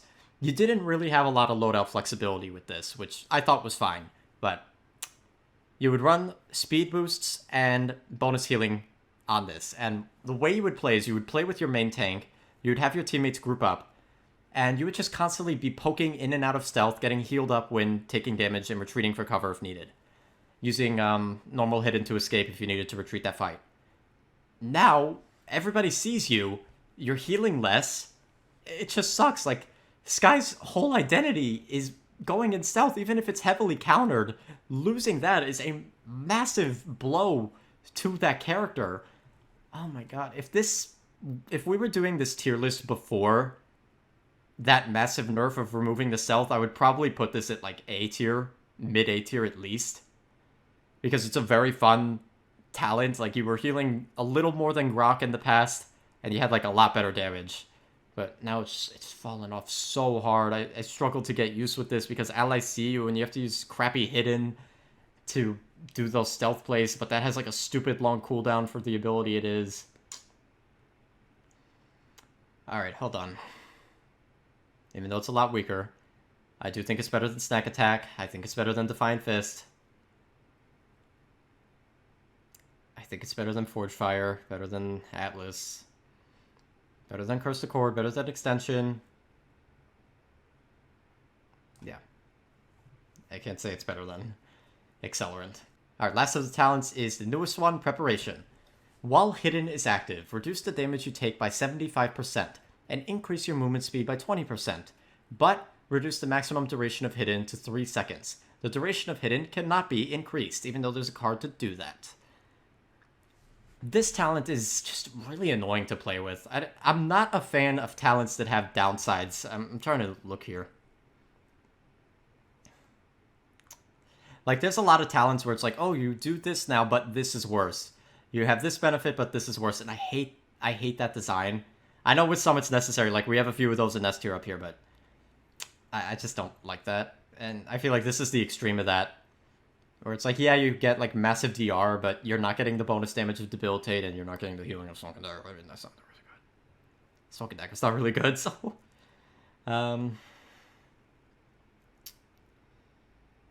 Where did I put Formidable? Okay. I guess this is better than Smoke and Dagger.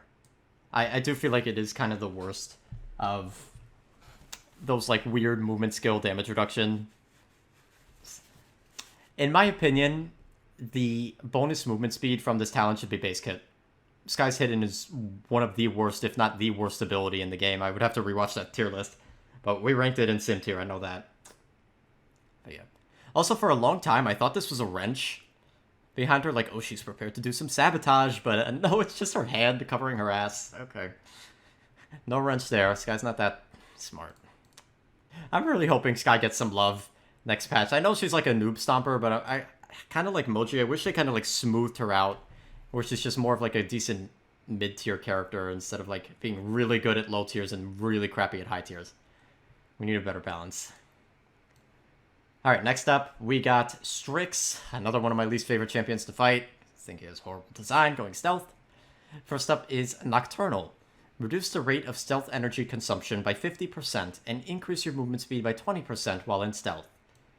It makes his main strength of repositioning with stealth from really far away a lot stronger, and I think that's definitely worthy of A tier.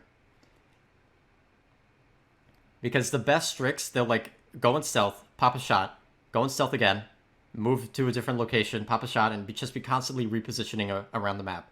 And the lower energy consumption combined with the speed really solidifies that playstyle. I'll put it... Yeah, I think it's in line with Kanessa. Actually... Yeah, that's fine. Next is Unauthorized Use. With Adam, this used to be a nightmare in the past, in the beta days. Right now, its Flare deals 250% base damage, has significantly increased projectile speed, and has its cooldown reduced by 10 seconds, but it no longer reveals enemies. So the cooldown will be 5 seconds, and it now deals 500 damage upon initial contact, and then 25 ticks of... okay. It does a total of 750 damage over 2 seconds. So initially, this was the talent for, like, flanking Strixes who wanted to use the pistol, and I could argue that's still what it does. Losing the reveal kind of sucks if you're playing, like, the sniper. It does help you in defense, you know, if someone gets close, you can take them out. I don't think it's actually a bad talent. I think his other two are just better.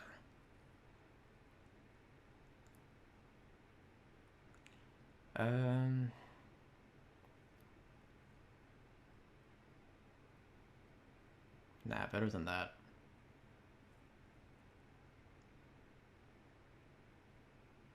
I'll put it above the Koga Claw talent. I think that's okay.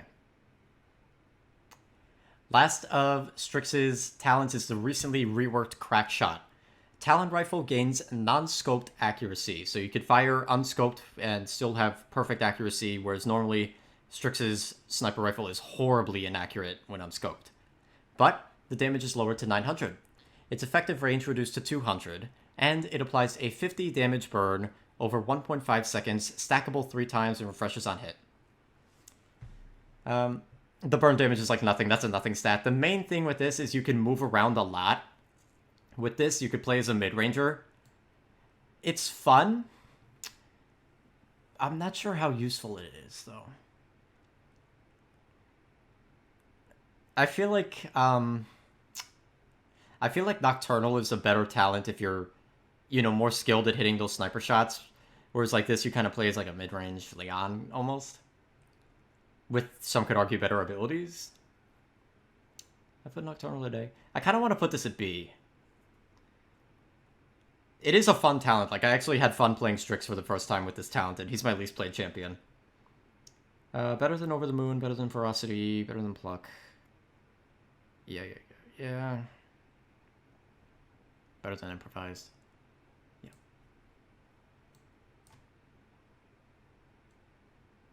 Yeah, we'll leave it there near the top of B. Alright, who is next? Up next is the child, Talus. And he has some lackluster talents, I'll tell you. First up is the only talent worth talking about, Inner Strength. Reduce the cooldown of Overcharge and Blitz Upper by 6 seconds when you teleport using Rune of Travel. So the main thing most Talus players will do is they'll throw the teleport down, they'll pop their Q, the Overcharge, they'll go blah, blah, blah, blah, blah, blah, teleport, pop it again, kill you. That's that. It's annoying, but I can't deny it's not effective. Put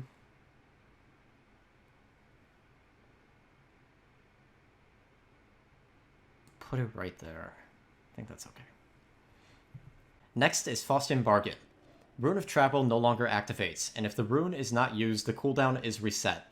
I recently put this on my top 10 worst talents video, the recent one. Because really, what does it do? What do you do? If you use your escape ability, you're playing without a cooldown. You're playing without a talent.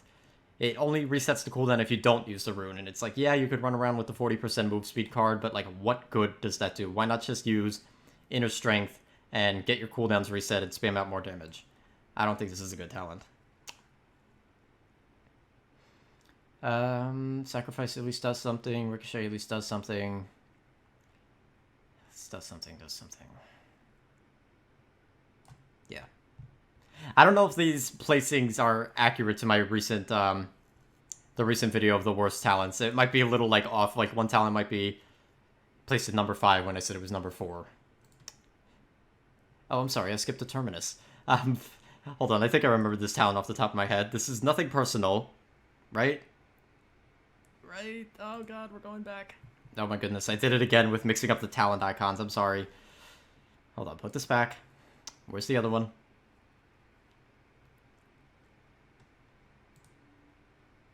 Okay, hold on. This goes here. This... I think I had it right above the scuttle, right? And nothing personal. Increase your ultimate charge rate by 15%, and enemies at or below 65% are revealed to you. It's kind of nice.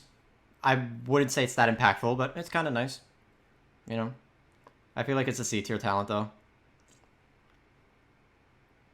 Getting enemies revealed is a pretty nice buff, though. You know what? Bottom would be. Bottom would be. I'm trying to see. I don't think I mixed up any of these other placings. Like I said, if I mix up the placings, mix up the icons, I'm sorry. So sorry. Alright, next up we have my second main terminus. And I think the first town is Undying. Let's get the page loaded. Yep, first up is Undying. Reduce the damage you take by 20% while at or below 50% health. This one, I'm genuinely been debating it all week. Because by itself, the talent is, like, worthless. But if you combo it with a train build, which is where you have movement speed and bonus damage reduction when you hold your calamity charges, this becomes, like, really impactful because you have the base damage reduction of 20% from holding your charges. And if you dip below 50% health, you get the bonus 20% damage reduction, so you become really tanky at that point. But it's like, normally, this talent doesn't do anything. So it's like, I kind of want to place it at B. Well, yes, this is my go-to talent.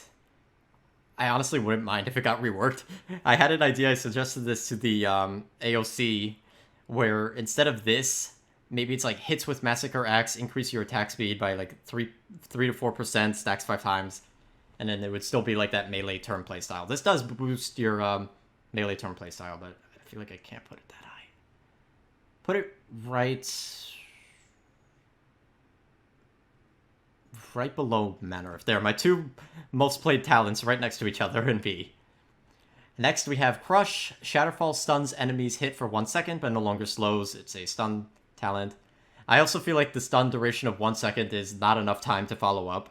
Because, like, in theory, you could, like, pull a combo where you stun someone with Shatterfall, you hit an Axe Swing, and then you follow up with the Calamity Blast, but that takes too long. They most likely recovered and dashed away by that point. It does go through shields. That is a benefit. We'll put it right below the Maldamba one. And then last up we have Decimation. Each Calamity Blast deals an additional 100 damage. In my opinion, this is the best Terminus talent for general use, which is, you know, spitting out your charges whenever you have them. I might talk about this again if I ever do a Terminus guide. But normally Terminus's Calamity Blasts, if you have all 5 of them ready to go, it does 1,250 damage. With the bonus 100 damage, that goes from 1,250 to 1,750 burst damage from a tank. That is really good. Combined with a Siphon Reset build, yeah, really good. I think this is definitely an A tier.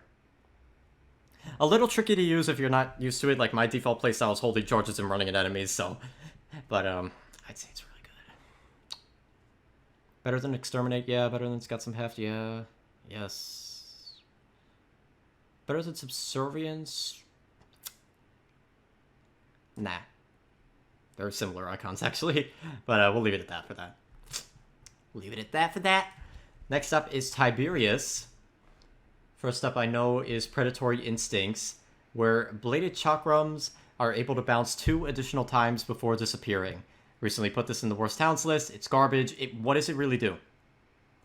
Most Paladins maps have jank walls, and the ricochet shots don't even hit to begin with.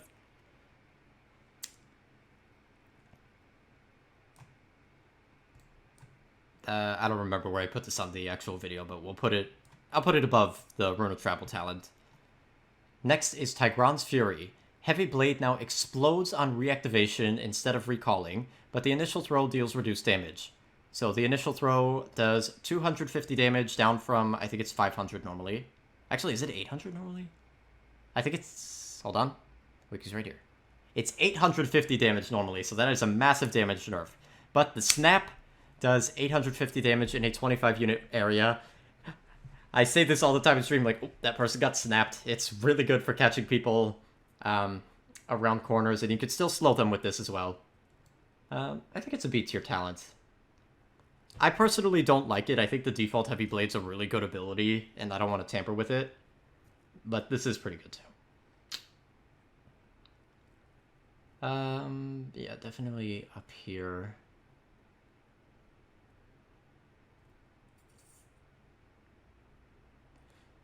Actually, I'm going to put it at the top of B tier. Yeah, I think that's fine. And then last up, we have Vicious Assault, which I feel like is kind of underplayed.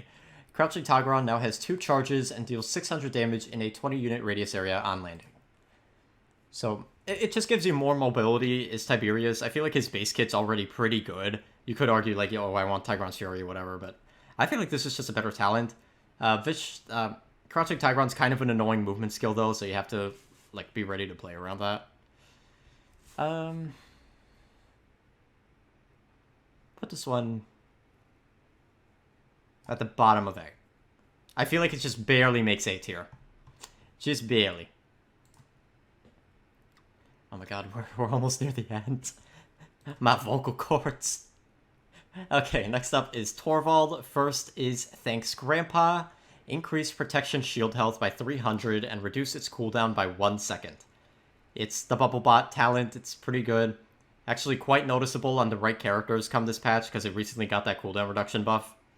The shield goes from 650 health to 950, which quite sizable. Takes lots of characters a couple shots to break that. And by the time you break the bubble, the flanker has broken you. So let's see. Does fall off really harshly with Wrecker, though. I'm going to put it just below Empowered Curse. Alright, next up is Direct Current. Double the range at which you could use... Double the range at which you could use Nullify. Very good talent. Silencing people is strong, and now you have the same silence range as Shaolin. With the talent. I would say this... Both... The problem with Torvald is just in general, he falls off late game. Resilience counters this, whereas Wrecker counters the shield playstyle. I feel like, though, even getting like a 0.2 second silence on someone is more impactful than your bubble bursting immediately. So I'm going to put this above. I'll put it like right next to each other. And then last up, Field Study. Increase the damage done by allies by 10% while they are shielded by protection. Protection lasts 4 seconds. And it doesn't mention it here, but I think if the bubble gets destroyed, the damage bonus just goes. This is garbage. I put it on my Worst Towns video last year. God, why is the thing for oppression this? Shouldn't oppression be like an oppressor mine? Did I mix up Kinessa? I don't think so. I don't see the oppressor mine anywhere. Maybe that's the wiki, because I'm pretty sure in-game this icon for oppression is the actual oppressor mine. I think the wiki just didn't update it. Anyway, Field Study. I mean, it's like, sure, you get some bonus damage. Put it below Leon's shield. Alright, next up is the champion who, in my opinion, has the best talent choices for playstyle variety. I wish more champions were done like this, even though I don't really like fighting her. This is Tyra, where first up we got Burn Monster. I'm sorry, first up we got Mercy Kill, where Nade Launcher has 3 charges, but you reduce the damage of each to 650, and apparently that's bugged, and it only reduces the first charge by 650. Don't quote me on that. The main strategy for this is using the damage reduction card, which caps at 25%, I think. And you just spam this and constantly have DR. 5 flankers. Fine. It's fine. It's a B tier. Put it... Yeah, I think it's better than Fire Disposition. I kind of want to move... Nah, Fire Disposition's fine. Up next we have Hunting Party, which I feel like is kind of underplayed, because most tower players play selfishly. But Hunter's Mark has 2 charges and grants its benefits to allies. So basically, the 15% bonus damage you have as Tyra now applies to your allies as well. This is basically the Luminary Genos of modern days, but nobody knows that. I think this talent hot take is S tier. Nobody plays with it, but if you play around a coordinated team, throwing out damage boost, keep in mind, even though it's a small percentage, damage boosting in this game is really strong. And unlike Torvald, where the damage boost is only 4 seconds, possibly less if the bubble breaks, this is 5 seconds at base that you could further increase by 3 seconds? Yes, by 3 seconds with cards. So you could have an 8-second damage boost on top of the reveal.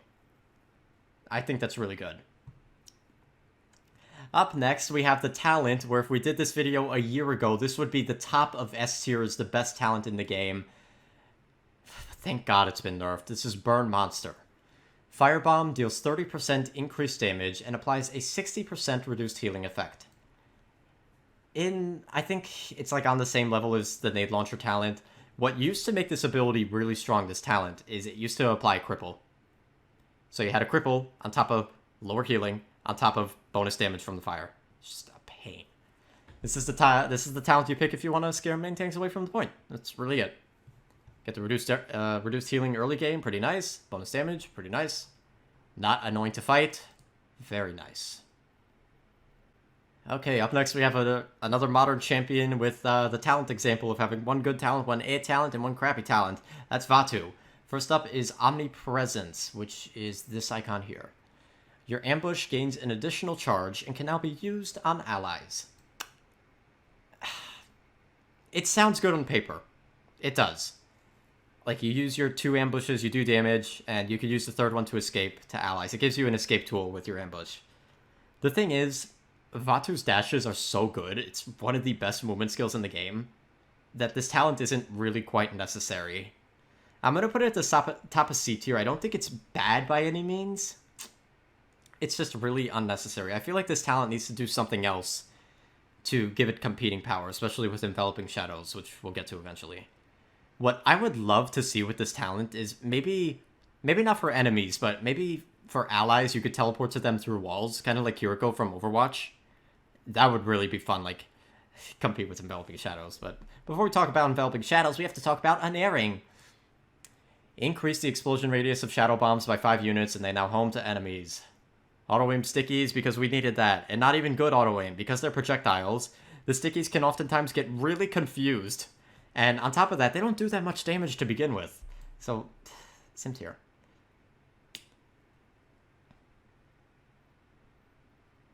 Put it, yeah, right there. Next up, and Vatu's only good talent, is Enveloping Shadows. Reduce the cooldown of your basic abilities by 10% after hitting an enemy with at least 1 kunai. This can activate once per throw. So pretty much by hitting shots, dealing damage like you're supposed to, you get your crucial cooldowns up more often. It's a good talent, I mean.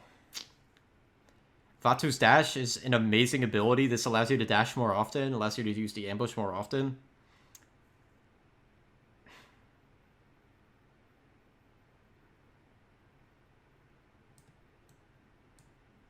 Top of S. I'm sorry, bottom of S. I think it's a really good talent. It used to be better, but they nerfed this talent instead of buffing up Vatu's other 2 talents. I would love to see Vatu's other talents be like brought up to par with this. I don't know if S tier is actually that worthy now. I'm sorry, top of A. Top of A. Top of A. Feel more comfortable with that. Alright, next up we have the champion who I was the most unsure about where to place his talents because he had a massive rebalancing recently, and that's Seven. So one important thing to note with Seven is previously his grappling hook could hook enemies kind of akin to Makoa non-front lines, and then they removed that ability and placed it into the overcharge talent. So I'm a little confused as to where to place this one because his main playstyle is kind of like drastically different. But starting up, we have Tribunal upgrades. The heavy SMG now has 3 elemental effects. Fire-imbued mag dump, dealing damage over time. Electrically charged burst mode, dealing AoE damage on stacks and revealing enemies. And ice-infused automatic fire. Shots slow enemies. It says here the reveal on burst mode lasts for 2.25 seconds. And it says the reveal is not mentioned in the official description. Oh, that's nice. The bonus damage from the fire magnum, it's like 100. It really doesn't matter. The slow from automatic fire, I believe it's a 20% slow. I could be wrong on that because it's not listed anywhere. And the explosion from the burst mode, it's a bonus 200 damage, but you have to hit 2 sets of burst shots back to back. The main reason people use this is for the burst mode, because that's the most noticeable effect. Fire is nothing. The ice automatic, it's like okay-ish. I just don't think... I mean, it makes... You could argue it also makes the automatic fire, like, easier to use because you're slowing your target. And I would also like to say with the electric burst mode, the screen clutter you get from this as an opponent is absurd. They need to fix that. I'm going to put it above Asymmetric Warfare. Next is... This is the talent I was the most unsure about while I was dreading this list. Overcharged. Overcharge your grappling hook to now pull non-frontline enemies to 7.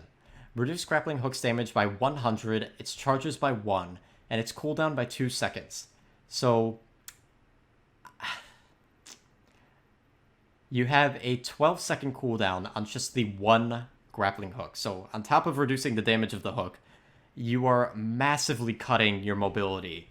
Previously with 7, what players would do is they would go spring-loaded, they would drop a set of traps, and as one trap was setting off, hurting the enemy, they would pull the enemy into the second set of traps, and, if things got hairy, they would just grapple hook away with the second cooldown. Now with this, if you try that same combo... First of all, you don't kill your target because you don't have the 2 sets of traps, but you have no mobility.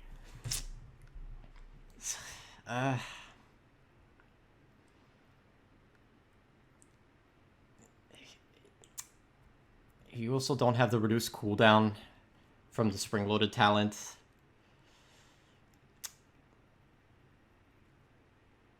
I think in some scenarios, pulling opponents could still be very valuable. But I think if you try to use the talent as is, like in most scenarios, it's not going to be that great.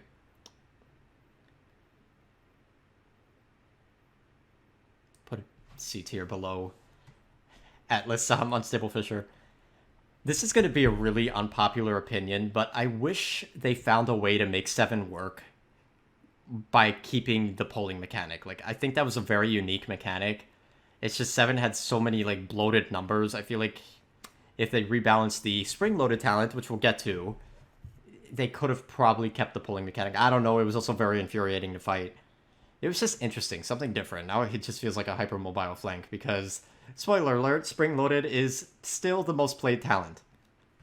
What spring-loaded does is drop explosive dodge, drop an explosion where you land and take off from, decrease the cooldown by 35%, and increase the explosion range by 25%. In my opinion, instead of, like, changing the pull to a talent, I would have preferred to see this talent nerfed. Like, it should not have reduced your cooldown and range for all the other stuff 7 could do. But as of right now, this talent allows 7 to be hyper-mobile, which the other talents don't do. Solely from the cooldown reduction of 35%. The cooldown goes from 7 seconds to, like, 4.5 seconds, I think. Could be wrong on that, 4 to 5 seconds, which allows you to use those cooldown reset cards when rolling and grappling more often. And you also have the 2 sets of bombs, makes it a little harder to chase you. I still think this is a good talent, even though its power, it lost a lot of power with 7 not being able to hook people. We'll put it...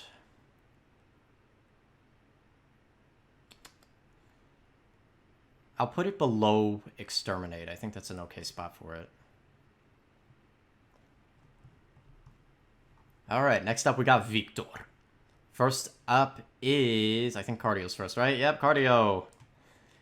Heal for 300 per second while using Hustle. This is the noob trap of talents. People see this as like, oh, wow, I can heal myself by running. Like, yeah, it makes you a little more sustainable when you're running away. But ultimately, the healing isn't that much, and I just think Victor's other 2 talents are better. We'll put this at C tier. Can't really put it that high.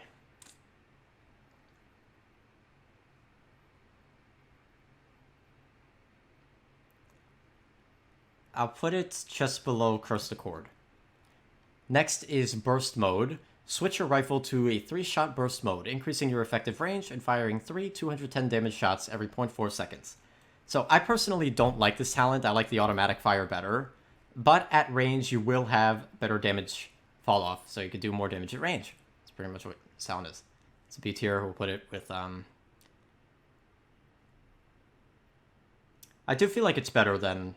like Death Hastens. It hurts. This hurts. If you're fighting a Victor who knows how to do it. Then last up we have Shrapnel. Increase the radius of frag grenades explosion by 40%. Pretty fun talent. Really doesn't. It makes it really easy to get those cooldown reset strategies with the grenade. A lot easier to get people around corners. I also think the grenade's just a pretty good ability. Short cooldown. I'm gonna put it below Tigron's Fury. I think Shrapnel's an underrated talent. Most Victor players you see are new players, so they're going like cardio most of the time, and like the other like more skilled players prefer burst mode. But I like this talent. Oh god, my voice is going. Next up, we have Vivian. First talent is Suspect Everyone. Actually, I lied with IO Sacrifice. This talent also has an internal cooldown of 9 seconds. The health of Deflector Shield is increased by 350, and its cooldown is reduced by half if destroyed by an enemy. I see they still haven't updated the description to say it's destroyed if the cooldown's cut in half if you destroy it yourself. I don't think this is a great talent. You could shoot her feet, you could jump around her, you could buy Wrecker, and even then, when you cut the cooldown in half, the cooldown's still pretty long. Base cooldown's 13 seconds.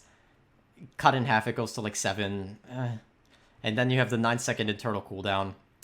The old Suspect Everyone, before it got reworked, this used to be where enemies revealed by your sensor drone would deal 20... You gain 20% damage reduction against them. I think that was a way better talent than this garbage.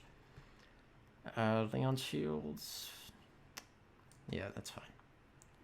Next up, we have Booby Trap. Your sensor drone explodes. Your sensor drone explode? Oh, that's a weird way they wrote the description. Your sensor drone explodes, dealing 600 damage and applying a knockback to those hit when an enemy is within 20 units. It's okay.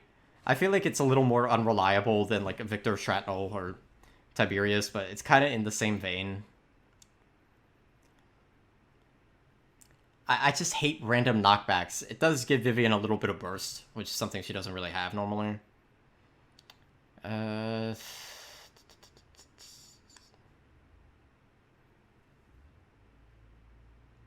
it right there. Yeah. And then last up, we have Opportunity in Chaos, which I don't know why. That's one of my favorite names for a talent. Like, Opportunity in Chaos. Just fits Vivian. After firing continuously for 2 seconds, you gain 10% increased damage. It's just... Shootbot, LMG, go burr. I do feel like if you're skilled, then Booby Trap is a little better, but if you're not, or you just don't want to do with the random knockback, then this is fine. I'll put it right below. It's just, you shoot. Shoot gun, deal damage. Such a boring talent, though. I wish it got reworked. Alright, next up we have Vora. First talent is Unyielding Pressure. I think that's this one, right? Yep. I gotta reorganize these because I feel like I misaligned some of these. Hopefully not. So, your Dark Siphon now deals an additional 10% of the target's max health as damage over 1.5 seconds. So, this gives Vora some burst that she lacks in her base kit. Mostly this is used against like tanky teams, so most tanks have like 4,000 HP. So, this will give you an extra 400 damage on the Dark Siphon, which makes it deal like 1,000 damage. Normally it does 600. I will say this talent definitely got a power boost last patch with the cooldown of Tendril going down by 2 seconds. You're more free to use this and not have to sacrifice mobility. I think it's a decent talent. Really not much to say about it. It's good, but it's like not absurdly good. I think it's like top of B tier. Next up we have Relentless Presence, which I cannot play Vora without this talent. Tendril gains a second charge, but its cooldown is increased to 2 seconds, so the old 12-second cooldown. Just having 2 charges is nice. You can proc the damage reduction card twice. If you screw up your first one, you could use the second one. It just overall be super mobile, super fun talent. I feel like Unyielding Pressure is better for most players for general play, though. I don't think this is that far behind, though. So,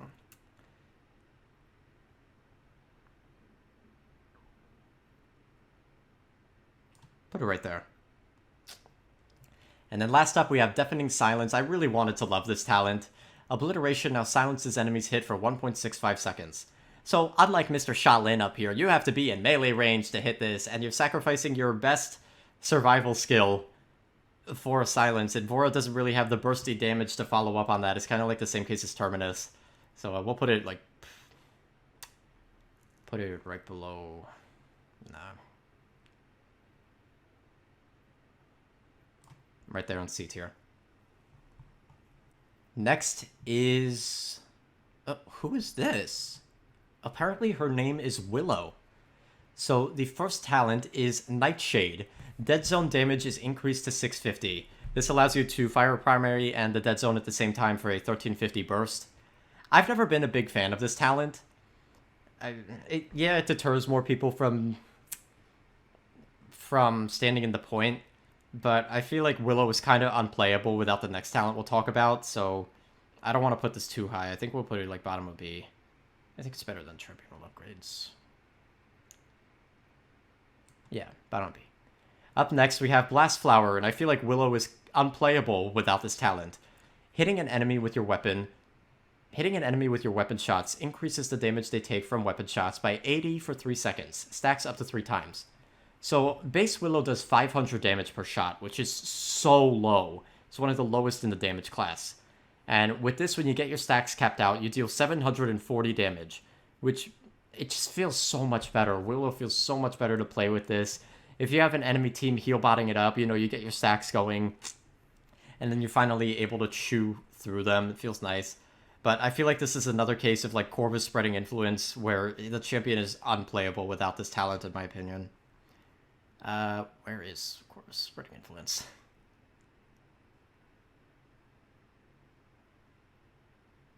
I lost it. There it is. It's at the top. Okay. I feel like Corvus has a better base kit. We'll put this just below Cursed Revolver. Actually, yeah, I'm more comfortable with that. I feel like debilitate's better. Last of Willow's talents is Scorn. Increase the damage of each seedling to 750 and reduce the time it takes for them to explode by 25%. I feel like I'd never see this talent played unless there's like a Willow seedling challenge in the trials. This talent would be a lot better if Willow's primary fire didn't suck. Yeah, you could block the damage.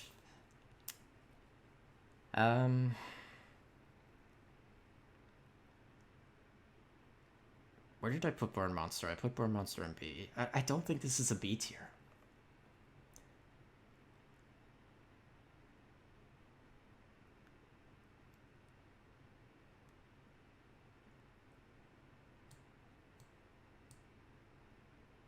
Yeah, I think that's fine. Oh my god, 3 champions to go, thank god. Next up is Yagurath. First talent is Corrosive Acid, which is... Let me just make sure this is correct. Yes, it is. Augment your acid, increasing the damage done by caustic spray to 42, so 420 DPS. The damage of acid pools to 40, which makes it like 140-ish DPS, I think. I could be wrong on that. And increase the movement speed of allies within your acid pool by 20%. Additionally, this has 2 changes which are not mentioned in the talent, and I don't know why. When you use Hardening, there's now an acid pool that drops around you, and the max damage of Hardening is lowered from 1,100 to 900. I don't know why that's not in the talent description after, I think it's been like a year since Yagurath released. Like, what the hell? This is my preferred talent just because I like the higher damage. So we'll put it at B. I find the movement speed increase on allies doesn't really come into play that much. Most often you're shooting enemies, so it's a nice little stat, but it's kind of meaningless. Doesn't come into play that often. You are nerfing your hardening, which sucks. Really, the main benefit is just bonus damage. So put it right above Fiery Disposition. I think that's okay. Next up is Sight Begets Strength. Allied players within range of Primal Vision gain a stackable... It says 90 health shield on the wiki, but I think it's... I don't think they actually went through with that change. I think it's still 120 health. But either way, they gain a stacking shield and 15% increased movement speed for 4 seconds each time you pulse, but the Primal Vision cooldowns increase by 2 seconds. And apparently it could shield deployables too. I didn't know that. I think this is Yagura's best talent for coordinated play, and even slightly uncoordinated play because you get the shields yourself. It makes her a lot more tanky. We'll put it in an A tier here. I mean, there's a reason this talent got nerfed. You basically have Torvald bubbles for the whole team. That is pretty good. Better than Direct Current? No. I think that's fine. Put it right next to the other bubble playstyle. Other play bubble. I got him, Yagurath, help. Bitch, what? Okay, last up we have Unnatural Persistence. Heal for 25 health every 0.25 seconds while on an objective, and for 1 second after leaving the objective. This effect increases the longer you maintain it, up to 65 health every 0.25 seconds. It capped out its 325 health every second while you're on the point. First of all, if you play on Team Deathmatch, this talent is worthless. Second off, why are you going to give up these other two talents for a pathetic healing? 300 healing is pathetic for Yagura. She has so much health. And not to mention, with the recent Cauterize changes, this talent gets neutered from the start. It's not like a Zon Persistence where you could at least bob and weave and cover to not have Cauterize affected. This sucks from the start. Ooh, is it worse than Unfinished Business, though? The only time this talent is, like, I can't even say strong, but decent, is if you're without a healer, and you're fighting champions that already struggle against Yagurath. But otherwise, it just sucks. The healing does not, like, make you any more tanky. Is this worse than this?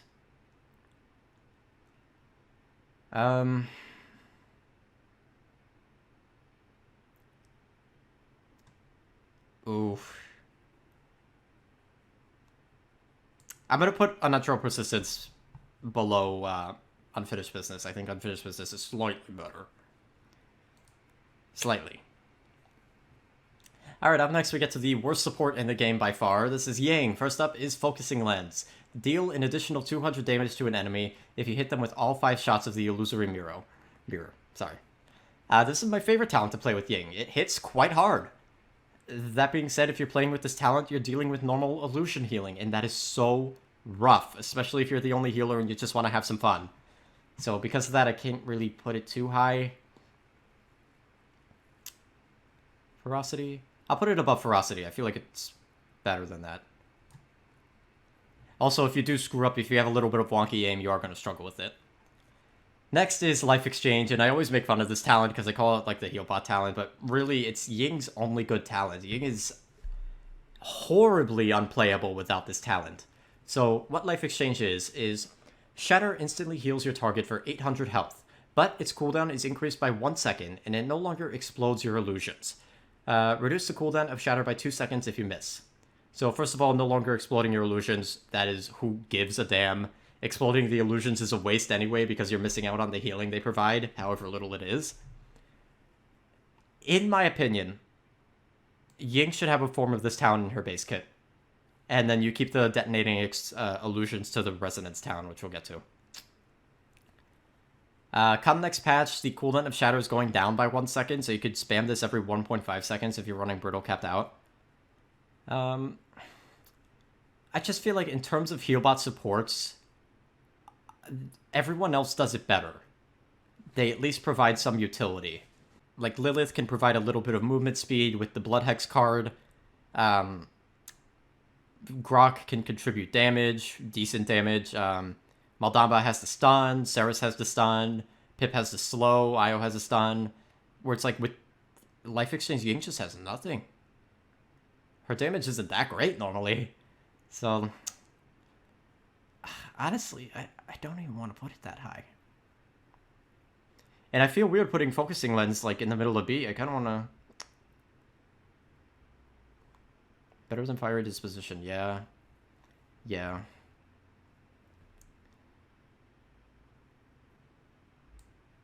Put it there in the middle of B. Last up, we have Resonance. Raise a hand for the Resonance Ying Cult. A very fun talent, unfortunately not very powerful. If an illusion is killed or expired... Sorry, if an illusion is killed or expires, it triggers a Shatter Explosion. dealing 550 damage, 50 more than the base ones. Also increases the effectiveness of your Shattered Illusion's movement speed and explosion radius. Does not say how much, but they do move quite a bit faster. It's a fun talent to play with, and you could argue if you're trying like a healing build with normal illusions, this makes it more reliable because if the enemy kills them, then they take damage. But it's just like that damage is out of your control a lot of the time. I don't really like that. It's a fun talent, but I don't think it's that great. I think it's... I would love to see if this talent actually like buffed your illusion healing somehow.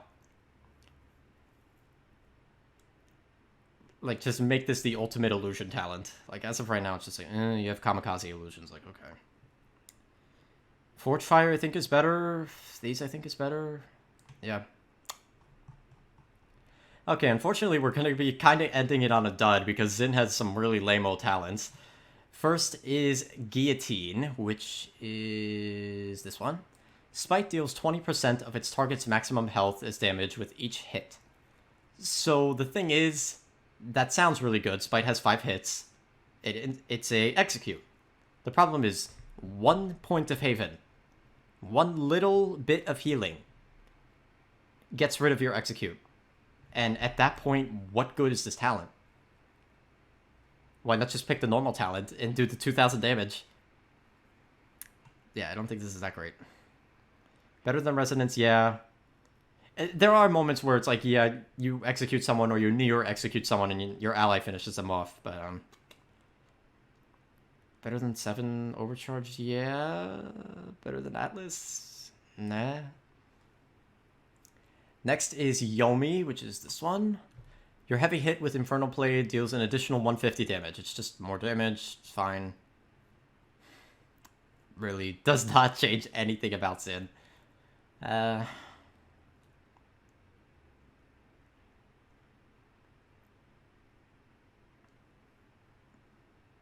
than Tribunal upgrades, yeah. And then last up, finally at the end here, Smolder. Heal for 15% of your maximum health per second while using Billow. Since Billow is 2 seconds, you will heal 30% of your health. That is nothing. It gives you a teensy bit of self-sustain. This talent used to be really good in the past because you could change the duration of Billow. So you could up the duration of Billow to like 4 seconds, in which case you would get like almost 80% of your health back. I think it had higher values in the past too. Better than Snack Attack, yeah. I kind of want to move Defiant Fist down, actually. To the bottom of C tier.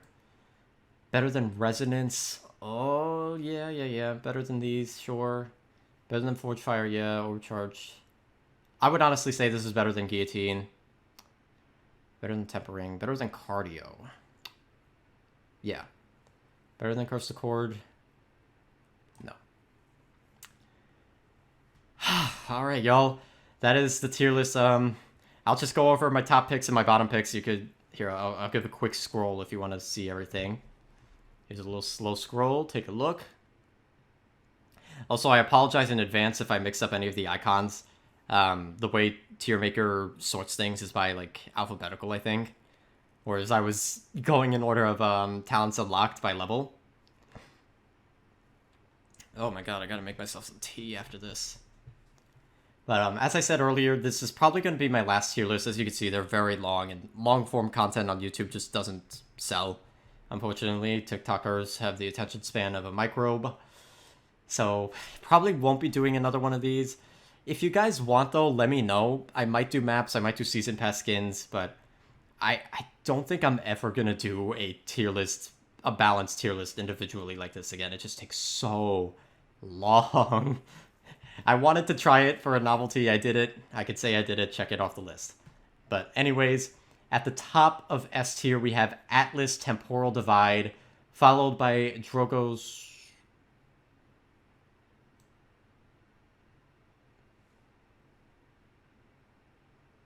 Okay, feel better with that. Anyways, at the top of S tier, we have Atlas Temporal Divide, followed by Eevee's Wormhole, followed by Shaolin Sandtrap, followed by Fernando Aegis, followed by Makoa Halfshell, followed by Drogo's... Is it called Reign of Terror? I forgot. Oh my god. Fusillade. followed by Shaolin Desert Silence, followed by Ceres Soul Collector, followed by Furia Solar Blessing, followed by Tyra Hunting Party, and at the bottom of S we have Betty La Bomba with Gotta Bounce. I know I said I would move it to A, possibly, but I think S tier's worthy. The skill cap for this is insane. Then at Sim tier, we have Lilith, Maelstrom of Carnage at the top, Io Sacrifice, Vatu Unerring, Sati Heads or Tails, Koga Blood Reaper, Khan's Leon Shield, Vivian Suspect Everyone, Torvald Field Study, Tiberius Predatory Instincts, Talis Faustian Bargain, Grover Deep Roots, Azan Eternal, Kanessa Oppressor, I still think that icon's wrong, Kasumi Unfinished Business, Yagurath Unnatural Persistence, and at the bottom of the barrel, Betty La Bomba, Controlled Fury. I remembered all of them. I'm proud of me for that.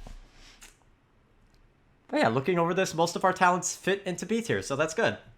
Anyways, y'all, my voice is gone. I'm gonna leave the video here. Let me know if you enjoyed. If you made it to the end, I applaud you, because I think this is my longest tier list video by far. Have a good day, y'all. Leaving it at that.